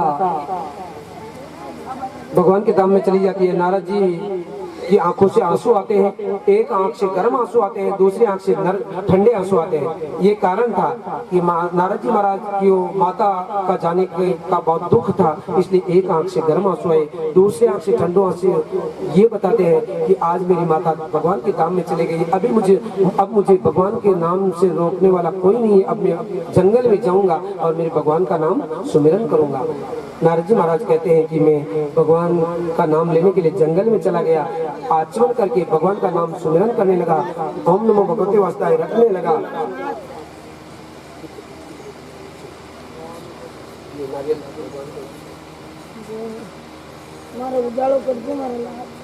देखो भगवान करना सब कुछ भगवान का होता है, भगवान करने वाले हैं, हम तो केवल भगवान से निवेदन करने वाले हैं। और आपको ये भी निवेदन करें कि देखो हम नहीं कह सकते, बाकी भागवत में ऐसा बहुत सारों के मतलब बहुत अच्छा काम होता। पुत्र प्राप्ति हुई 3-4 दिनों के, अभी ये गए साल में भगवान मनसा में राम कथा थी, तो 5 दिन तक पैदल आए थे। वो तो कल ही 2-3 दिन पहले कह रहे थे कि हमारे तो सब कुछ आनंद कर दिया भगवान। इसलिए भगवान आपकी मनोकामना पूरी करेंगे, हम भगवान से यही प्रार्थना करते हैं। और भागवत माता आपकी हर मनोकामना पूरी करेगी, बस विश्वास रखना पक्का। भगवान सन्निधो हो श्री भागवत महापुराण कथा पांडव सन्निधो हो श्री स्थापित देवता सन्निधो हो श्री 2019 का संवत्सरे मासा सारी मास 1944 का संवत्सरे मासा है श्री वैशाख मासे एक पक्षे पंचम्यायाम महापुण्यतो हो श्री मूल नक्षत्र। नारद जी महाराज ओम नमो भगवते वासुदेवाय का जप कर रहे हैं, तन्मय होकर के भजन कर रहे हैं। एक दिन भगवान ने प्रकट होकर के उनको दर्शन दिया, जैसे ही भगवान को पकड़ने लगे तो भगवान अंतर्ध्यान हो गए।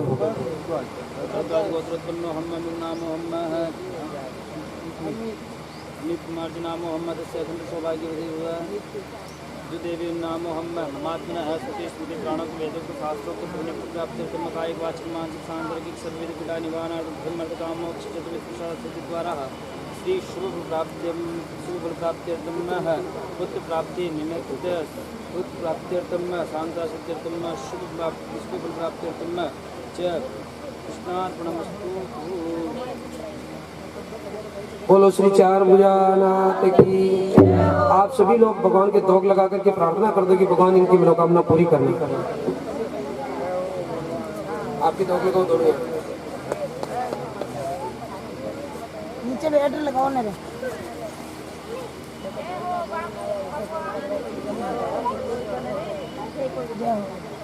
जब भगवान अंतर्ध्यान हो जाते हैं तो नारद जी महाराज फिर तपस्या करते हैं। नारद जी महाराज को आकाशवाणी के द्वारा मेरे भगवान कहते हैं कि देखो इस जन्म में तो मैं तुम्हें नहीं मिल सकता, परंतु जब ये प्रलय हो जाएगा वापस मेरे भगवान मैं सृष्टि की रचना करूंगा तो तुम ब्रह्मा जी के मानुष पुत्र बन करके आओगे। तो नारद जी महाराज कहते हैं कि जब एक नारद ब्रह्मा जी का पुत्र बन करके आ जाता है, आ सकता है संतों की कृपा से, तो तुम भागवत की रचना क्यों नहीं कर सकते हो? तुम भागवत की रचना कर सकते हो। ऐसा उदाहरण दिया नारद वेदव्यास जी महाराज भागवत की रचना करते हैं। भागवत की रचना करके कहते हैं कि भागवत की रचना तो मैंने कर दी, परंतु मैं किसको सुनाऊं? मतलब इसका सुनाने के लिए मेरा शिष्य किसको बनाऊं? कौन इसका अधिकारी है? भागवत को सुनाने का अधिकारी कौन है? मैं किसको सुनाऊं भागवत?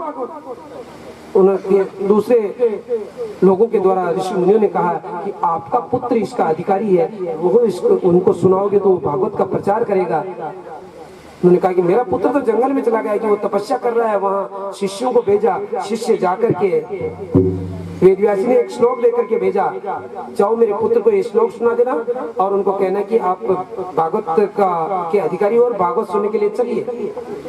शिष्य जाकर के एक श्लोक सुनाते हैं, वरहा पीडम नत्वरवपु कर्णयो कर्णीकारम विप्रवास कनक कपिसम वेजयंति चमारयम। जैसे आधा श्लोक सुनाया, सुखदेव जी की समाधि टूटी और सुखदेव जी ने कहा कि अरे भैया पूरा सुनाओ, पूरा सुनाओ, क्या सुना रहे हो तुम? उन्होंने कहा कि हमें तो पूरा नहीं आता है, आपको पूरा श्लोक सुनना है तो आपके पिताजी के पास चलिए। परंतु सुखदेव जी ध्यान नहीं देते, वापस समाधि लगा देते हैं। वेदव्यास जी के पास शिष्य आ जाते हैं, फिर वापस भेजा जाता है उनको कि जाओ एक पूरा श्लोक सुनाना। उनको शिष्य जाकर के पूरा श्लोक सुनाते हैं। अहो वक्यम स्तन कालकुटम जिंगा सयापाय यदाप्य साध्वी लेवे गतिम धातृचितम ततोन्यम कम वा दयालु शरणम बचे। अरे जिस पूतना को मेरे भगवान ने मोक्ष प्रदान कर दिया अपनी जन्मदात्री माता से पहले, उन भगवान कृष्ण को हम प्रणाम करते हैं।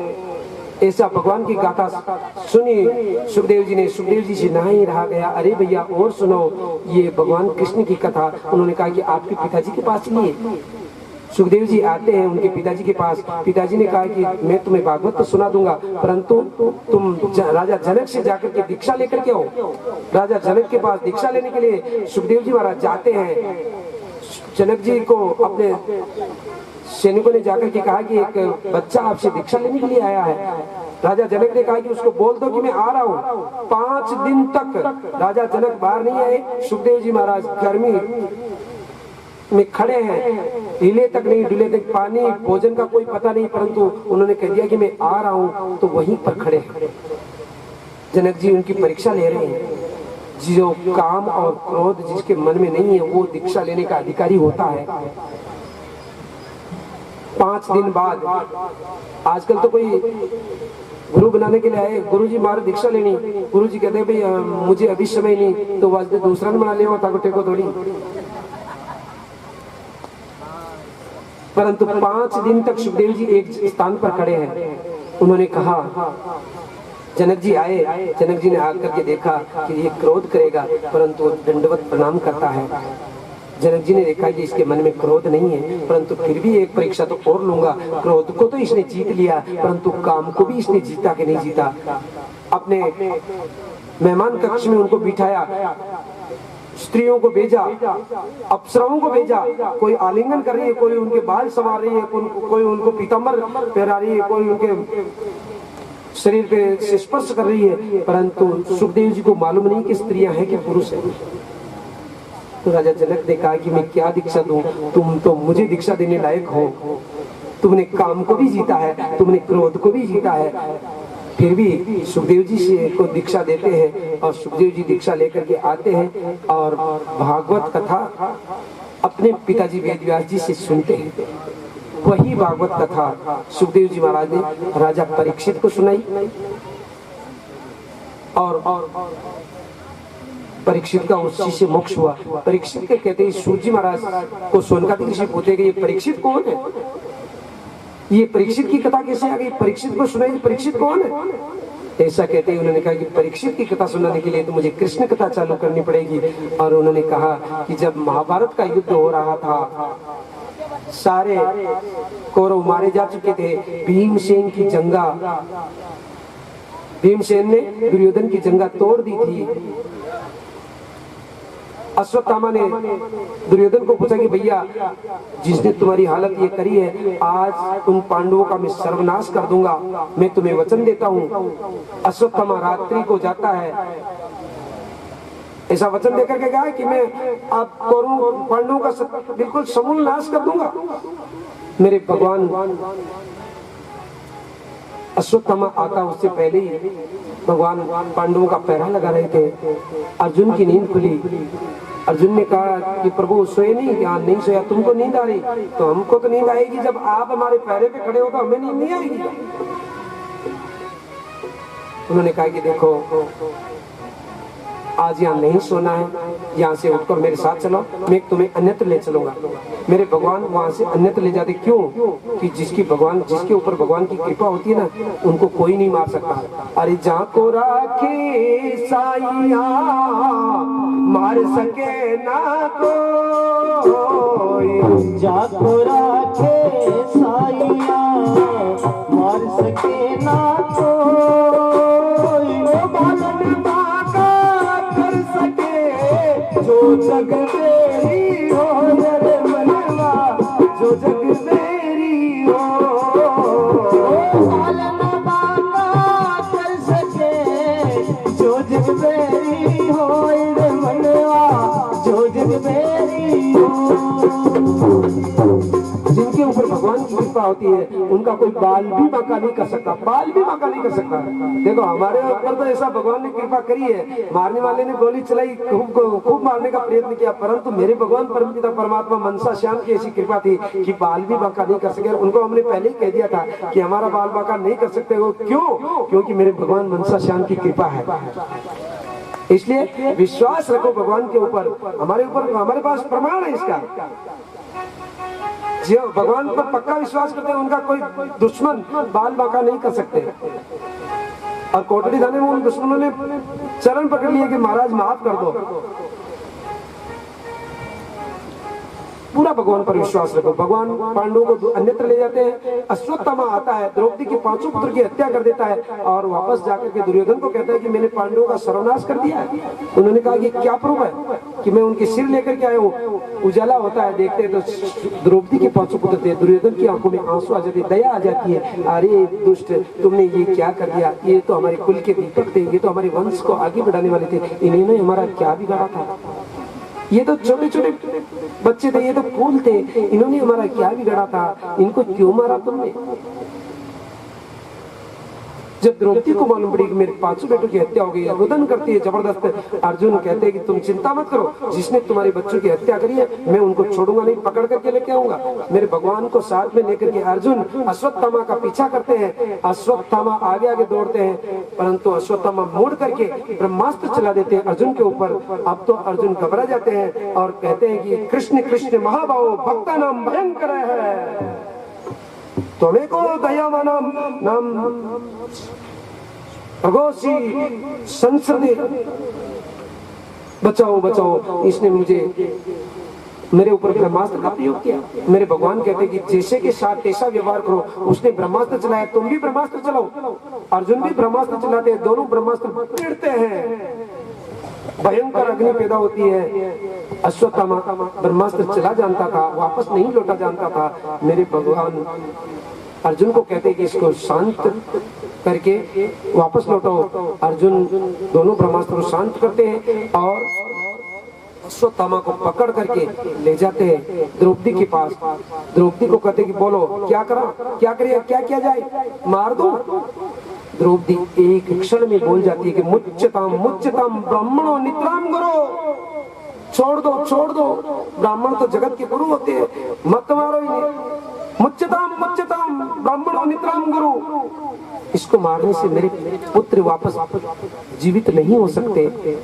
मेरे ऊपर जैसे मेरे पुत्र मरे हैं, मेरे हृदय में पीड़ा हो रही है, वैसी पीड़ा इसकी माता की हृदय में भी होगी। मेरे पुत्र वापस जीवित नहीं हो सकते, छोड़ दो इसको, मत मारो।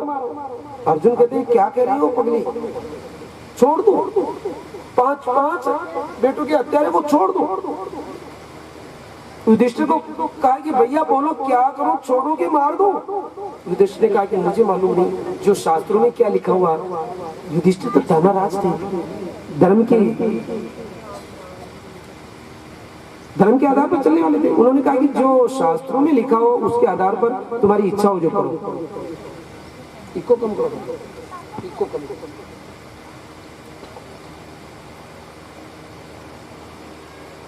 भीमसेन को पूछा भैया क्या करो, भैया भी कुछ नहीं बता रहे, तो शास्त्रों में क्या लिखा हो, तुम बताओ क्या करो। भीमसेन ने कहा कि तेरे से नहीं मर सकता, मुझे पकड़ा, मैं अभी इसको मौत के घाट उतार दूं। नकुल और सहदेव को पूछा भैया बोलो तुम क्या करो। उन्होंने कहा कि मजले भैया सही कह रहे, भीमसेन भैया मार दो। परंतु जब मेरे भगवान कृष्ण को कहा कि देखो हम फैसला नहीं कर पा रहे, क्या करूं, इसको छोड़ूं कि मार दूं। मेरे भगवान कहते हैं कि देखो, अरे पूजिए विप्र सकल गुणहीना, सकल गुणहीना, शूद्र गुण गण वेद प्रवीणा। पूजिए विप्र सकल गुणहीना, सकल गुणहीना, शूद्र गुण गण वेद प्रवीणा।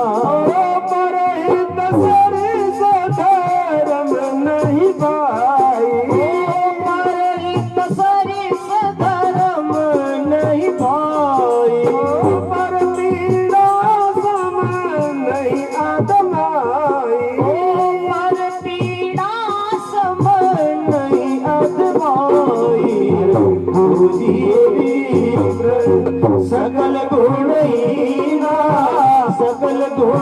वीणा सुरन गुण गण वेद वीणा पूजिए विप्र।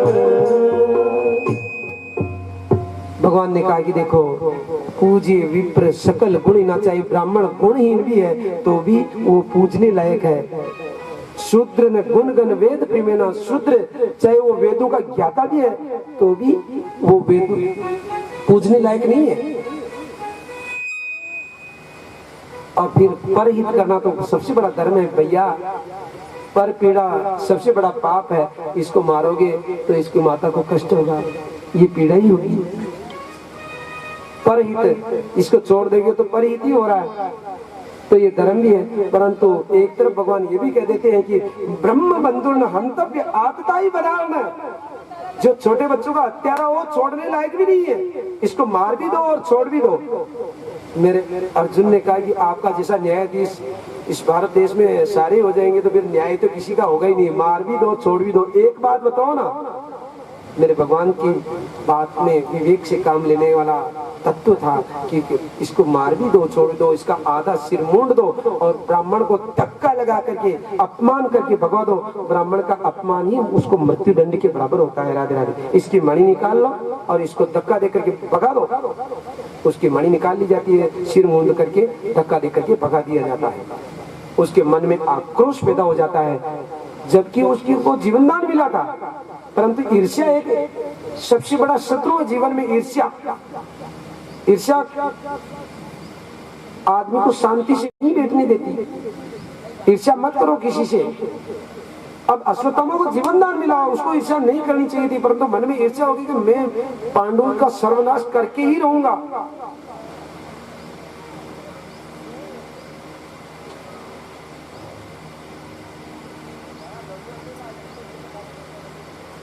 तो जो उत्तरा के गर्भ में गर्भवती थी उत्तरा, उसके ऊपर एक बार फिर अश्वत्थामा ब्रह्मास्त्र का प्रयोग कर देता है। उत्तरा मेरे भगवान के पास दौड़ी हुई आती है, पाई पाई महायोगिन देव देव जगतपते नान्यम तद्भयम पश्ये यत्र मृत्यु परस्परम।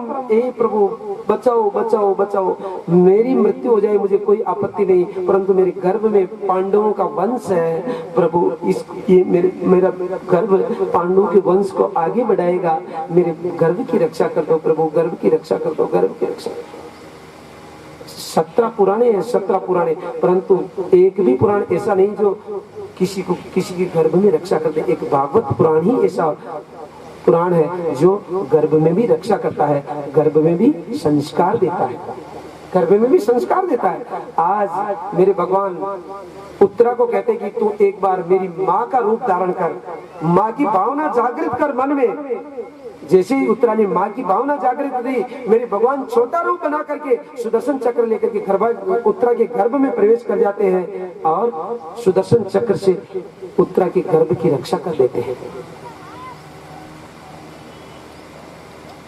ऐसी कोई माता नहीं होगी जो मतलब भगवान को गर्भ में धारण कर ले, मतलब अपने गर्भ के साथ में दूसरे भगवान को भी गर्भ के रूप में धारण कर ले। उत्तरा एक ऐसी माता थी जिन्होंने अपना गर्भ परीक्षित को तो गर्भ में रखा ही, परंतु भगवान को भी अपने गर्भ में धारण कर लिया। भगवान और भक्त दोनों को गर्भ में धारण करने वाली माता है तो केवल और केवल उत्तरा, जिन्होंने भगवान भक्त और भगवान को दोनों को गर्भ में धारण किया है। जब मेरे भगवान वापस गर्भ की रक्षा करके निकले, मेरे भगवान जाने के लिए कहते हैं। जब गर्भ की रक्षा करी तो उस समय में माता कुंती को मालूम पड़ गया कि ये कोई साधारण पुरुष नहीं है, ये साक्षात नारायण है। मालूम हो गई माता कुंती को। और जैसे ही उन्होंने कहा कि बुआ अब मैं जा रहा हूँ, मेरी द्वारिका में मेरा इंतजार है, मैं द्वारिका जाने के लिए और माता कुंती आंखों में आंसू की धाराएं बहाने लगती है। मैं नहीं, मुझे बुआ मत कहो, मुझे बुआ मत, तुम मेरे भतीजे नहीं हो। मैं नहीं भतीजा नहीं हूँ तो कौन हूँ? तुम साक्षात नारायण हो, मैंने देख लिया। अब मैं तुम्हें मेरा भतीजा नहीं मान सकती, मैं मेरा भतीजा नहीं मान सकती, तुम साक्षात नारायण हो, मैं तुम्हें जाने के लिए नहीं कह सकती। भगवान का त्याग कौन करना चाहेगा?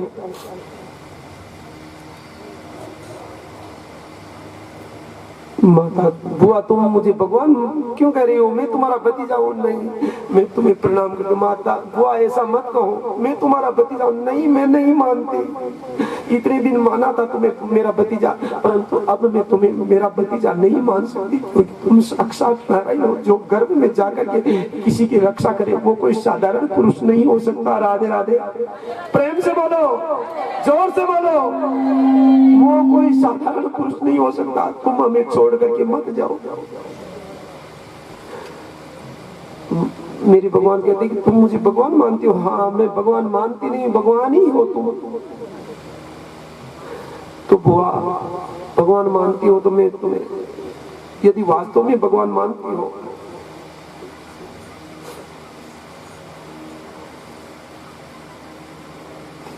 तुम वास्तव में भगवान मानती हो तो भैया युधिष्ठिर मांगो, तुम क्या वरदान मांगना चाहते हो? ये भगवान से तो वरदान मांगा जाता है। तुम मुझे तुम सभी हमें भगवान मानते हो तो तुम मांगो, वरदान मांगो। क्या मांगना चाहते हो? युधिष्ठिर ने कहा कि मुझे तो जो मैं धर्म के रास्ते पर, मेरा नाम धर्मराज है, मैं सदा सदा धर्म के मार्ग पर चलूं, ऐसा मुझे आशीर्वाद दे दो। भगवान कहते तथास्तु। भीमसेन को कहा कि भैया भीमसेन मांगो, क्या मांगना चाहते हो? क्या मांगो? मैं बस भोजन भंडार, मुझे भोजन भट्ट कहते हैं। मैं तो ऐसा मजबूत ही रहूं, मुझे 10,000 हाथियों का बल मुझ में रहे, दुश्मन मेरे सामने थर थर कांपे, मैं आपका नाम संकीर्तन करता रहूं, ऐसा आशीर्वाद दे दो। तथास्तु। अर्जुन को कहा कि बोलो अर्जुन क्या मांगना चाहते हो? अर्जुन ने कहा कि मेरे 3 रिश्ते बनाए हैं मैंने तुमसे, 3। मैं आपका शिष्य भी हूँ, मैं आपका मित्र भी हूँ, और मैं आपका भाई भी हूँ। मैं बुआ का लड़का भाई भी हूँ, मैं आपका शिष्य भी हूँ। कैसे कि तुमने महाभारत का, गीता का ज्ञान मुझे सुनाया है, मैं आपका शिष्य हूँ, और सखा तो मैं आपका हूँ ही हूँ। तो आपसे 3 संबंध सदा सदा के लिए बने रहे, मुझे मेरे ऊपर कृपा कर। भगवान ने कहा कि तथास्तु। नकुल से देव को भी आशीर्वाद दिया। द्रौपदी का नंबर आया। द्रौपदी ने कहा कि द्रौपदी मांगो, क्या मांगना चाहती हो? द्रौपदी ने कहा कि भैया तुम मेरे भाई बनकर के सदा सदा मेरी लाज बचाते रहे हो, तो फिर मैं यही कहती हूँ कि मेरा सदा सदा मेरे भाई बन करके रहना, मेरे भाई बन करके रहना। जब भी मेरे ऊपर संकट आया था आपने मेरी रक्षा करी है, तो आप मेरे भाई बन करके रहना। तथास्तु। आप माता कुंती का नंबर आया।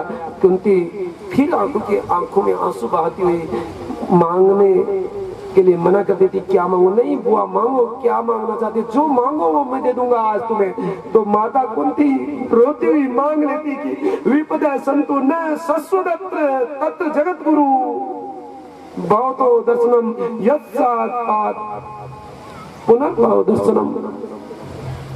देना ही चाहते तो मुझे दुख दे दो, मुझे वो सुख नहीं चाहिए, मुझे सुख नहीं चाहिए जो तुम छोड़ करके। जब पूरे जीवन में दुख ही दुख आया तो तुम साथ थे, और आज हमें राज मिल गया, ऐसे राज को धिक्कार है। नहीं चाहिए हमेशा राज्य, ऐसा आनंद, ऐसा सुख हमें नहीं चाहिए जो आप हमें छोड़ करके जाओ।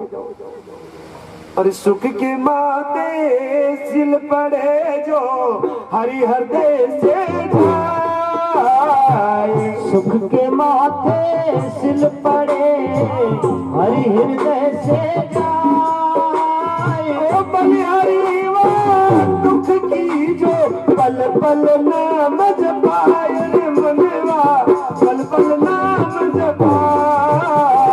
ओ बलिहारी वो दुख की जो पल पल नाम जपाए रे मनवा, पल पल नाम जपाए। बोले वृंदावन बिहारी लाल की।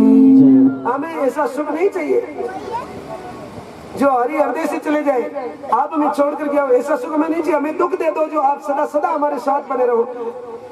मेरे भगवान कहते कि माता क्या मांग रही हो? मैं तुम जब भी याद करोगे मैं तुम्हें तुम्हारे पास ही खड़ा रहूंगा। तुम ऐसा वरदान मुझसे मत मांगो। एक नारी है संसार में केवल और केवल माता कुंती जिसने भगवान से दुख मांगा है। बाकी वो संसार में एक भी नारी ऐसी नहीं जिन्हें किसी ने दुख मांगा हो। केवल और केवल माता कुंती एक ऐसी नारी है जिन्हें दुख मांगा है। हम तो आपको कहते हैं कि दुख से कभी घबराओ मत, दुख में तड़पो मती, और सुख में फूलो मती। सुख में फूलो मती और दुख में तड़पो मती।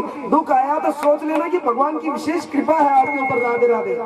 प्रेम से बोलो। दुख आया तो सोचो कि भगवान की विशेष कृपा है आपके ऊपर, बाकी दुख नहीं आ सकता। क्योंकि हनुमान जी महाराज ने कहा है तुलसीदास जी ने भी कहा है, अरे कह हनुमंत विपति प्रभु सोई, विपति प्रभु सोई, जब तप भजन सुमिरन होई। हनुमंत विपति प्रभु सोई, विपति प्रभु सोई, जब तप भजन सुमिरन होई। कह हनुमंत।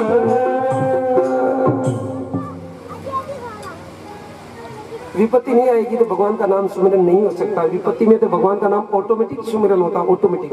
नहीं लेते तो भी निकलता भगवान का नाम। कहीं जा रहे हैं, अपने प्राण संकट में हो तो भगवान का नाम कैसा निकलता है? ए भगवान बचा देना, ए भगवान बचा देना। और जब कोई संकट नहीं आता तो कौन याद करे मेरे प्रभु को?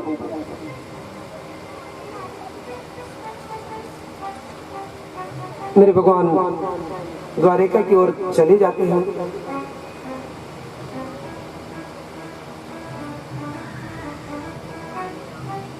अर्जुन एक बार फिर द्वारिका गए थे। कब गए थे? जब मेरे भगवान वापस आए थे, जब इधर उत्तरा की गर्भ से बच्चे का जन्म हुआ। बच्चा जन्म होते ही देख रहा था कि जो मुझे गर्भ में बचाने वाला था वो कहाँ है। परीक्षण कर रहा था, चारों तरफ देख रहा था। जन्म लेते ही तो उसका नाम ही परीक्षित हो गया। बोलिए परीक्षित महाराज की। परीक्षित का बधाई देने के लिए मेरे भगवान आए थे। मेरे भगवान को वापस अर्जुन गए थे छोड़ने के लिए। जब मेरे भगवान को लोक धाम में चले गए, तब अर्जुन जब वापस आए तो अर्जुन की शक्ति क्षीण हो गई थी। युधिष्ठिर ने पूछा कि भैया तुम इतने कमजोर क्यों हो रहे हो? क्या तुमने किसने तुम्हारा अपमान किया है?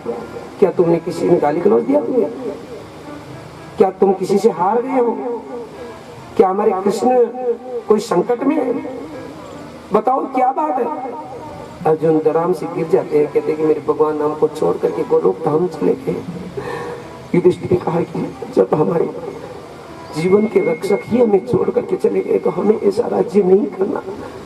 परीक्षित को बुलाया, परीक्षित को बुला करके कहा कि बेटा ये राज्य तुम करो, राज्याभिषेक कर देते हैं। उन्होंने कहा कि मैं तो छोटा हूँ पिताजी। छोटे हो परंतु मैं कह रहा हूँ तुम्हें कि शरण में आए की रक्षा करना, प्रजा का पालन करना, प्रजा का पालन करना, शरण में आए हुए की रक्षा करना। और पाप होते हैं आंखों से मत देखना। ऐसा कह करके युधिष्ठिर पांचों भाइयों से, युधिष्ठिर इसी शरीर से भगवान के स्वर्ग में चले जाते हैं। और माता कुंती तो जब भगवान का नाम सुना के भगवान गोलोक धाम चले गए, तुरंत शरीर छोड़ दिया।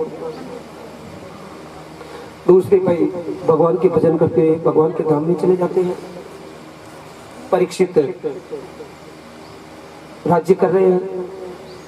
परीक्षित जैसा राजा हो नहीं सकता। एक दिन राजा परीक्षित आखिर खेलने के लिए गए।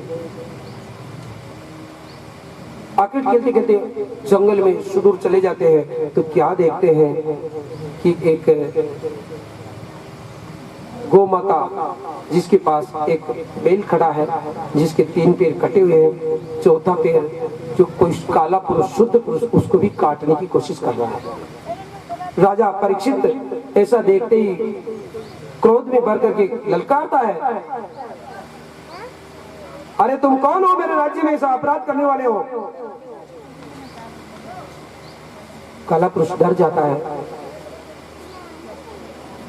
गौ माता की आंखों से आंसू निकल रहे थे। उन्होंने कहा कि माता तुम क्यों रो रही हो? कि मैं पृथ्वी हूँ, धरती माता हूँ। ये बैल धर्म है, इसके 3 पैर कट चुके हैं और चौथा पैर ये जो काटने वाला था ये कलयुग है। कलयुग को राजा परीक्षित मारने के लिए दौड़े।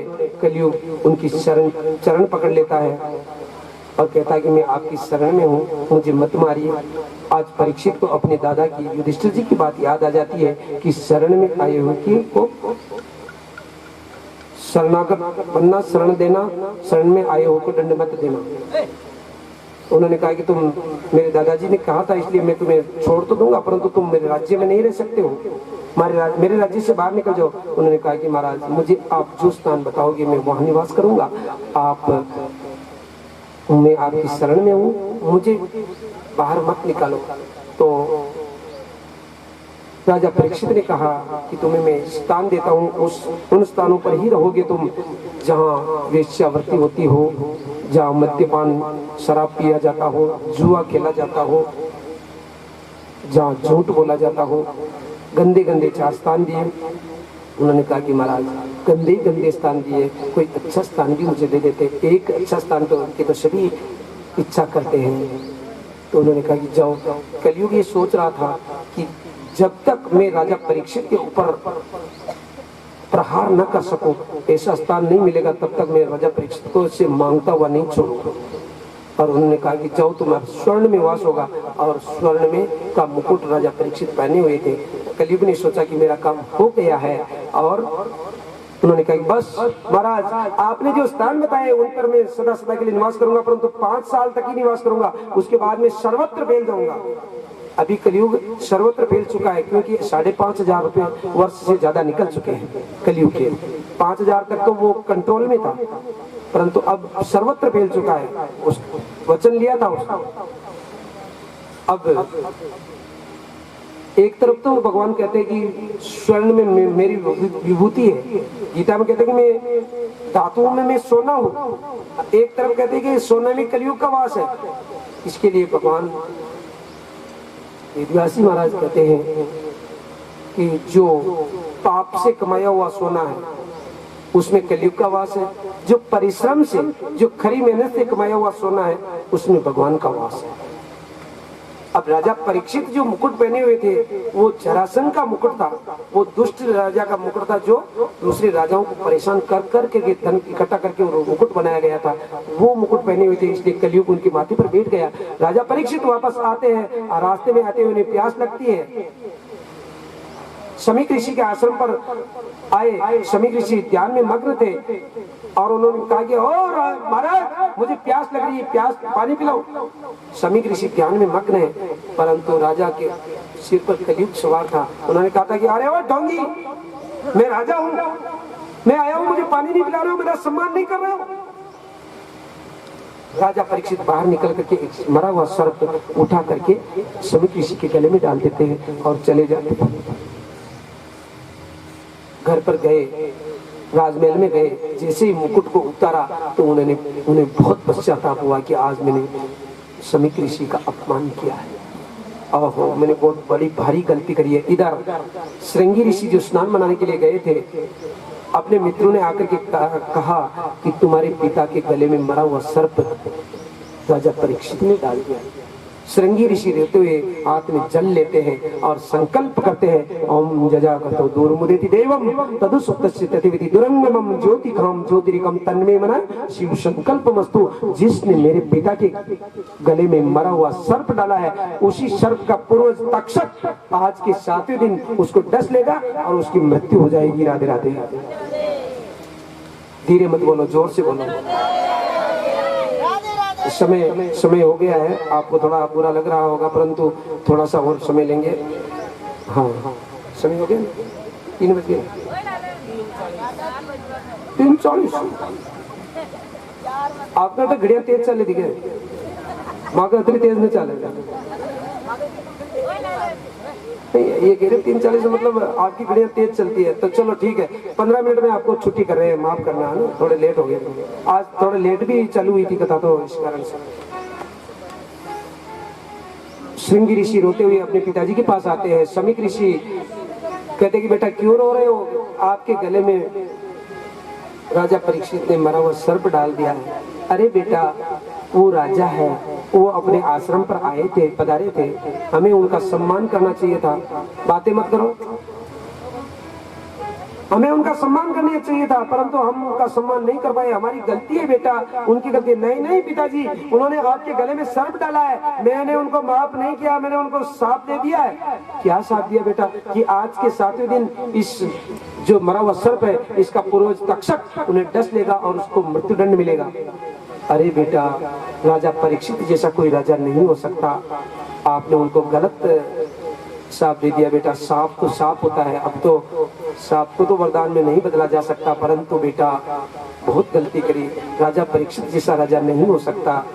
अपने शिष्य को, दूसरे शिष्य को कहा कि बेटा तुम जाओ और राजा परीक्षित को जाकर के बोलना कि जो तुम्हारी 7 दिन में तुम्हारी मृत्यु होने वाली है, तुम्हारी मृत्यु सुधर जाए, तुम्हारे जीवन का कल्याण किसमें है, वो उपाय 7 दिन में जो उपाय करना चाहते हो कर लो, बाकी तुम 7 दिन के बाद मृत्यु प्राप्त हो जाओगे, ऐसा संदेश उन्हें जाकर के दे दो। शिष्य जाता है, राजा परीक्षित उनका सम्मान करते हैं कि पधारिए, कैसे आए हो? कि गुरुदेव ने मुझे भेजा है, आपकी 7 दिन में मृत्यु होने वाली है, आप जो भी उपाय करना चाहते हैं कर लीजिए।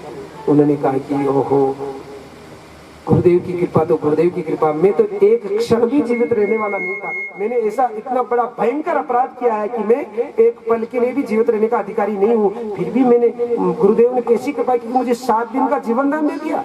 अपनी पत्नी को कहा कि मैं तो 7 दिन तक अमर हो गया हूँ, एक दिन के लिए भी, एक क्षण के लिए भी कोई गारंटी नहीं ले सकते कि मैं जिंदा रह जाऊंगा, परंतु मैं गारंटी लेता हूँ कि मेरा 7 दिन तक कोई कुछ नहीं बिगाड़ सकता। आहा, और अपने पुत्र जन्मेजय को राज्य देकर के राजा परीक्षित निकल जाते हैं अपने घर से। बहुत सारे ऋषि महात्मा संत उनके पीछे लग जाते हैं। गंगा तट पर कनखल में, गंगा के तट पर कनखल में आज सुखदेव जी, राजा परीक्षित चले जाते हैं और सारी भीड़ उनके साथ में है। उन्होंने कहा कि जल्दी मरने वाले व्यक्ति का कल्याण कैसे हो, ये कोई उपाय बताए। ऐसा मन में विचार, सबसे पूछ रहे थे, सब कह रहे थे कि मुझे मेरी मृत्यु का कोई डर नहीं, परंतु जो जल्दी मरने वाला है उसका कल्याण कैसे हो, उसकी सदगति कैसे हो, ये उपाय कोई बताए। तो मेरे भगवान सुनते हैं और सुखदेव जी महाराज को प्रेरित करते हैं कि जाइए और उनको कल्याण का मार्ग बताइए। सुखदेव जी महाराज आते हैं आज सुखताल में, जिस वटवृक्ष के नीचे सुखदेव जी महाराज ने राजा परीक्षित को कथा सुनाई थी, उसी वटवृक्ष के नीचे, उसी आश्रम में, उसी वटवृक्ष के नीचे अभी फरवरी में मेरे भगवान की कृपा हमारे ऊपर भी हुई कि उसी वटवृक्ष के नीचे कथा सुना करके आए हैं। ऐसी कृपा हुई भगवान की कि बहुत आनंद आया, बहुत आनंद आया। ऐसा आनंद जीवन में फिर वापस कब मिले, भले चारों धाम में कथा कर लो, परंतु सुखदेव आश्रम तो सुखदेव आश्रम है, ऐसा आनंद दूसरी जगह नहीं आ सकता। भले आ जाओ, परंतु हम नहीं मानते। इतना आनंद मेरे सुखदेव जी महाराज के वहां आया। सुखदेव जी महाराज जब वो राजा परीक्षित और सब संत ऋषि महात्मा इंतजार कर रहे थे, उसी समय में सुखदेव जी महाराज का वहां आगमन होता है। बोले सुखदेव जी महाराज की। सुखदेव जी महाराज के आते ही राजा परीक्षित और संत मुनि सब राजा खड़े होकर के सुखदेव जी महाराज का सम्मान करते हैं और कहते हैं कि वाह गुरुदेव, अब आप आ गए, हमें कोई चिंता नहीं। और राजा परीक्षित करुण पुकार करते हुए आज गुरुदेव को कह रहे हैं, ऐसी दया करो जी गुरुदेवा, मेरो जन्म सफल हो जावे। ऐसी कृपा करो जी गुरुदेवा, मारो जन्म सफल हो जावे। ऐसी दया करो जी गुरुदेवा, मारो जन्म मरण मिट जावे। ऐसी दया करो जी गुरुदेवा, मारो जन्म मरण मिट जावे। मारो जन्म मरण मिट जावे। मारो जन्म मरण मिट जावे। मारो जन्म सफल हो जावे। मारो जन्म सफल हो जावे। मन जन्म मिट जावे। दया करो जी गुरुदेवा, मारो जन्म मरण मिट जावे। कृपा करो जी गुरुदेवा, मारो जन्म मरण मिट जावे।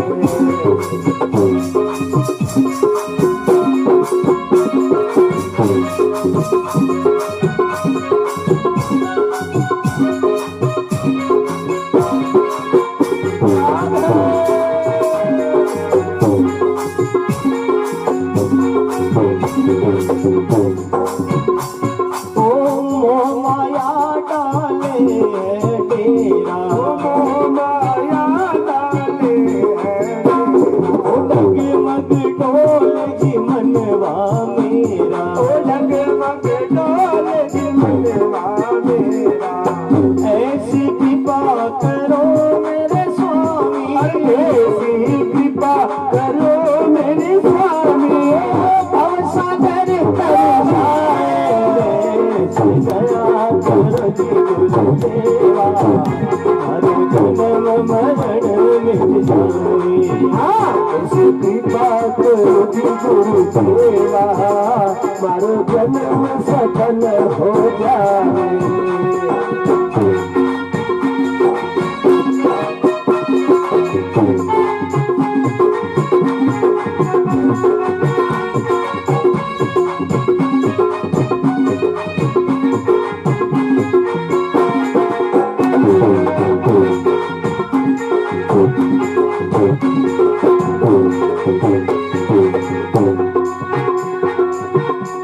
वो गुरु बिन कौन जो राह दिखाए, गुरु बिन कौन जो राह दिखाए, वो जग जंजाल से मुक्ति दिलावे, वो जग जंजाल से मुक्ति दिलावे। आस लगा बैठा चरणों में, आस लगा बैठा चरणों में, मैं जोड़ी फैलाए दया करो देवा, हरो जन्म सफल हो जाए। आस लगा बैठा चरणों में, आस लगा बैठा चरणों में, मैं जोड़ी फैलाए दया करो हरो जन्म सफल हो जाए। कृपा गुरुदेवा, हरो जन्म मरण मिट जाए।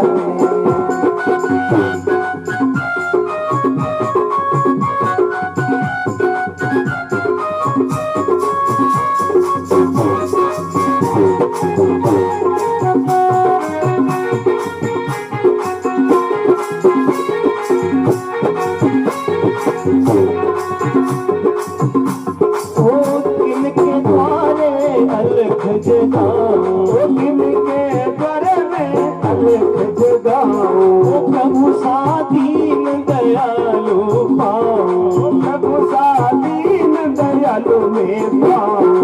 एक कोर मोए भक्ति ज्ञान की, एक कोर मोए भक्ति ज्ञान की, चोट नहीं जाए दया करो जी गुरुदेवा, हरो जन्म सफल हो जाए।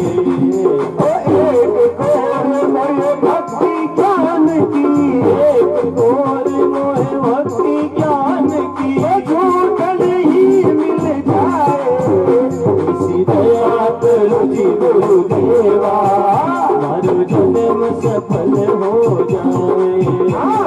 कृपा करो जी गुरुदेवा, हरो जन्म सफल हो जाए।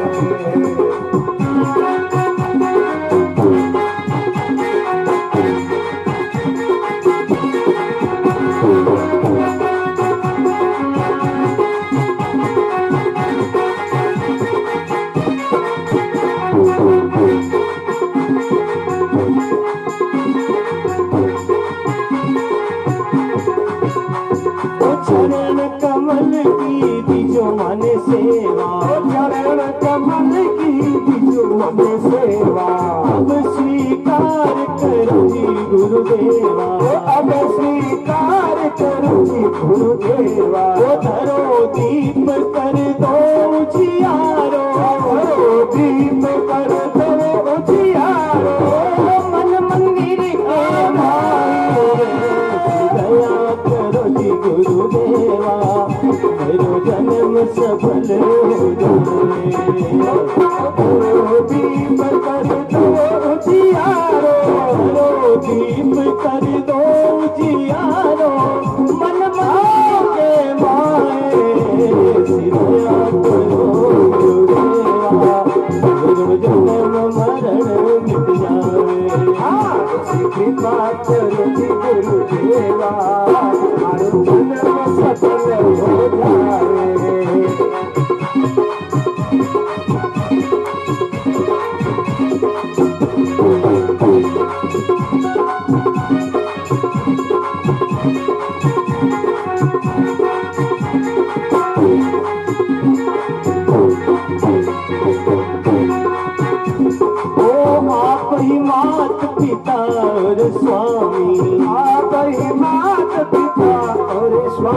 वो सर्वेश्वर अंतर्यामी, वो सर्वेश्वर अंतर्यामी, गुरु चरणन में मगन रहूं मैं, चरणन में मगन रहूं मैं, महिमा के गुण गाए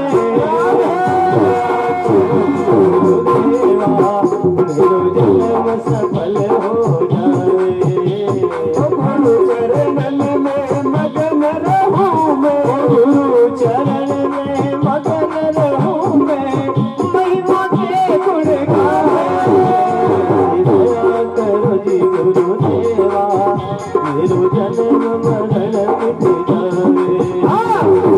बात जी गुरु देवा, मारो जन्म सफल हो जाए, ओ जी मारो जन्म सफल हो जाए, जन्म सफल हो जाए, मारो जन्म मरण मिट जाए, मारो जन्म मरण मिट जाए, ओ जी मानो जगत गुरु मिल जाए, दया करो जी गुरु देवा, मारो जन्म सफल हो जाए, दया करो जी गुरु देवा, मारो जगतपति मिल जाए, मुझे मारो जन्म मरण मिट जाए, मुझे मारो जन्म सफल हो जाए, ओ माने जगत गुरु मिल जाए, मुझे माने जगत गुरु मिल जाए।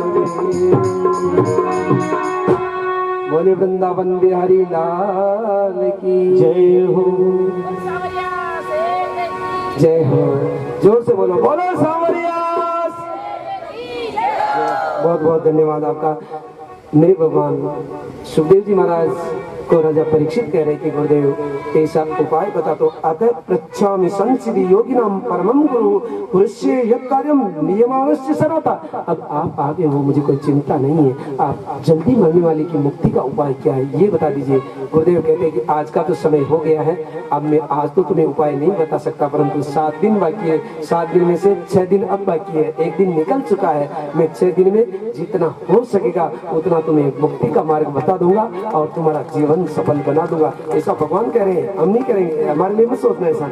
भगवान हमारे को जैसी सद्बुद्धि देंगे, हम तो टूटे फूटे शब्द जो भी यहाँ से निकलेंगे, आप लोग भगवान के भक्त हो, हम भगवान के दासानुदास है, तो आप टूटी फूटी बोली को स्वीकार कर लेना, बस इतनी हमारी आपसे प्रार्थना है। आज की कथा को हम यही विराम देने की आपसे इजाजत चाहते हैं और एक निवेदन करते हैं कि हमारे शांता भाई बार बार ये कहते हैं कि मैं अकेली हूँ महाराज, मैं अकेली हूँ, मैं अकेली हूँ, आप कैसे कैसे क्या होगा। तो सभी भक्तों से हम हाथ जोड़ करके निवेदन करते हैं कि इनको ऐसा न लगे कि मैं अकेली हूँ, इनका सहयोग कर।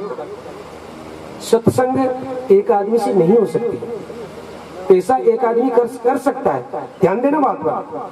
पैसा एक आदमी खर्च कर सकता है, परंतु सत्संग में सबका सहयोग अपेक्षित है, जरूरी है। आप सभी भगवान के भक्त हैं, इनको किसी भी बात की जिस तरह से भी मतलब सहयोग की आवश्यकता पड़े, पैसे को छोड़ करके हम क्या करें, पैसे को छोड़ करके, पैसा भगवान इनको खूब दे देंगे, परंतु पैसे को छोड़ करके जिस तरह की भी इनको आवश्यकता हो, आप सब लोग एक बार हाथ खड़ा करके इनको कह दो कि हम साथ हैं तुम्हारे।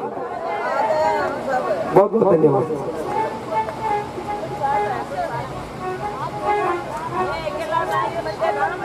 हाँ देखो, ये तो सत्संग है। जब शांताबाई कोटड़ी श्याम मंदिर में नारियल देने के लिए आए थे, उसके दूसरे दिन हमारे राजेंद्र जी के लिए एक बार ताली बजाओ, राजू उस्ताद के लिए जोरदार ताली बजाओ।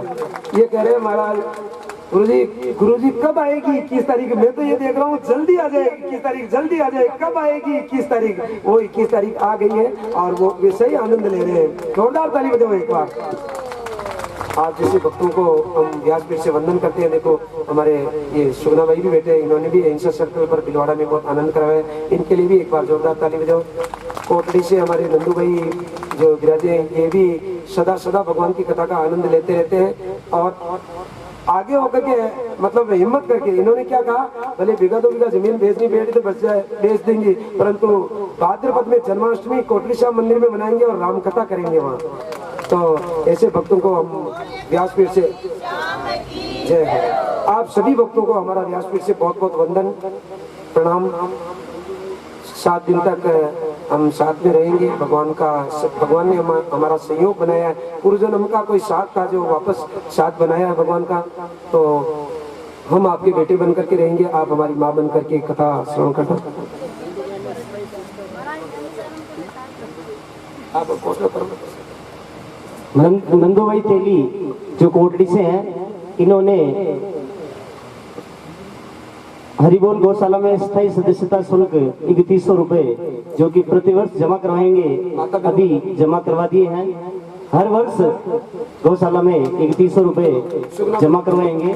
कमला भाई नंदू भाई की तरफ से माला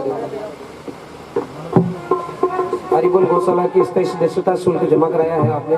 आपको एक बार फिर निवेदन करें कि ये योग भागवत कथा चल रही है, ये माला पहना रहे हैं। आप एक बार जोरदार, एक बार उनको आप शिव जी एक बार उनका ले स्थायी सदस्यता का आपके इसमें मतलब आना चाहिए यूट्यूब में।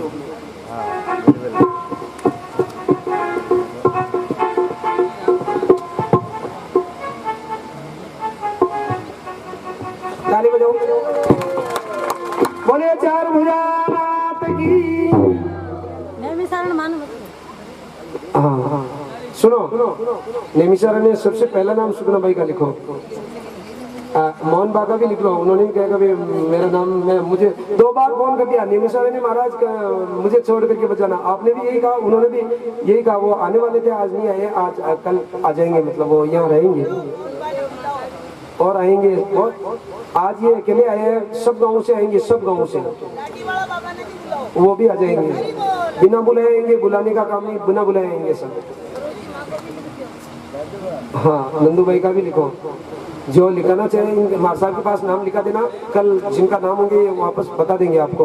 अब शुरुआत यहीं से हो रही है, पहले नाम नहीं लिखे कहीं हमने। अब हमने पहले ही सोचा भाई बिलवाड़ा की कथा से नाम शुभारंभ करेंगे। भादवा में कथा है, कोटली श्याम में राम कथा करके फिर नैमिषारण्य चलेंगे। कोटली श्याम में राम कथा करने के बाद नैमिषारण्य। तो आप सभी भक्त लोग, माता बहने, इस कथा में हर तरफ से शांता भाई का भी सहयोग करना और अपने पड़ोसियों को, अपने रिश्तेदारों को, जिनको भी आप ला सको। आप कथा सुनने के लिए आते हो, आपको पुण्य मिलेगा, परंतु जिनको आप लेकर के आते हो उनका भी पुण्य मिलता है। हम भीड़ के लिए नहीं करें, हमें भीड़ का शौक नहीं, कोई भी नहीं होगा तो भी कथा तो इसी तरह से चलेगी। कथा का आनंद कम नहीं हो सकता। कथा तो आपको आनंद आ रहा नहीं आ रहा ये हम नहीं जानते, परंतु हमारी आत्मा में आनंद आना चाहिए। बस ये हम तो ये देखते कि तो सबको बुलाना आपकी तरफ से, जिनको भी न्योता दे सको कथा में, जिनको लाभ मिले तो अच्छा है। कल हमारे ओम जी भाई साहब कह रहे थे कि महाराज भजन तो करते हैं परंतु मन नहीं लगता। तो मन लगने के लिए कल कोशिश करेंगे कि आपका मन लगे, ऐसा कोई उपाय मेरे भगवान हमें भी बताएंगे और आपको भी बताएंगे। राधे राधे। मन लगे, किस तरह से मन भगवान के भजनों में लगे, तो उसके लिए कल आपको मेरे भगवान की कथा आगे बढ़ेगी। कल मेरे भोलेनाथ का विवाह होगा, मनसापूर्ण महादेव का कल विवाह है।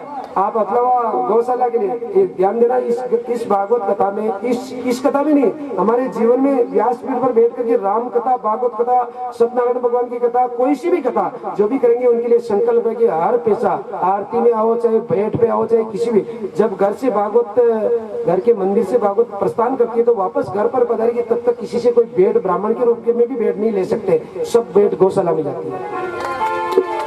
तो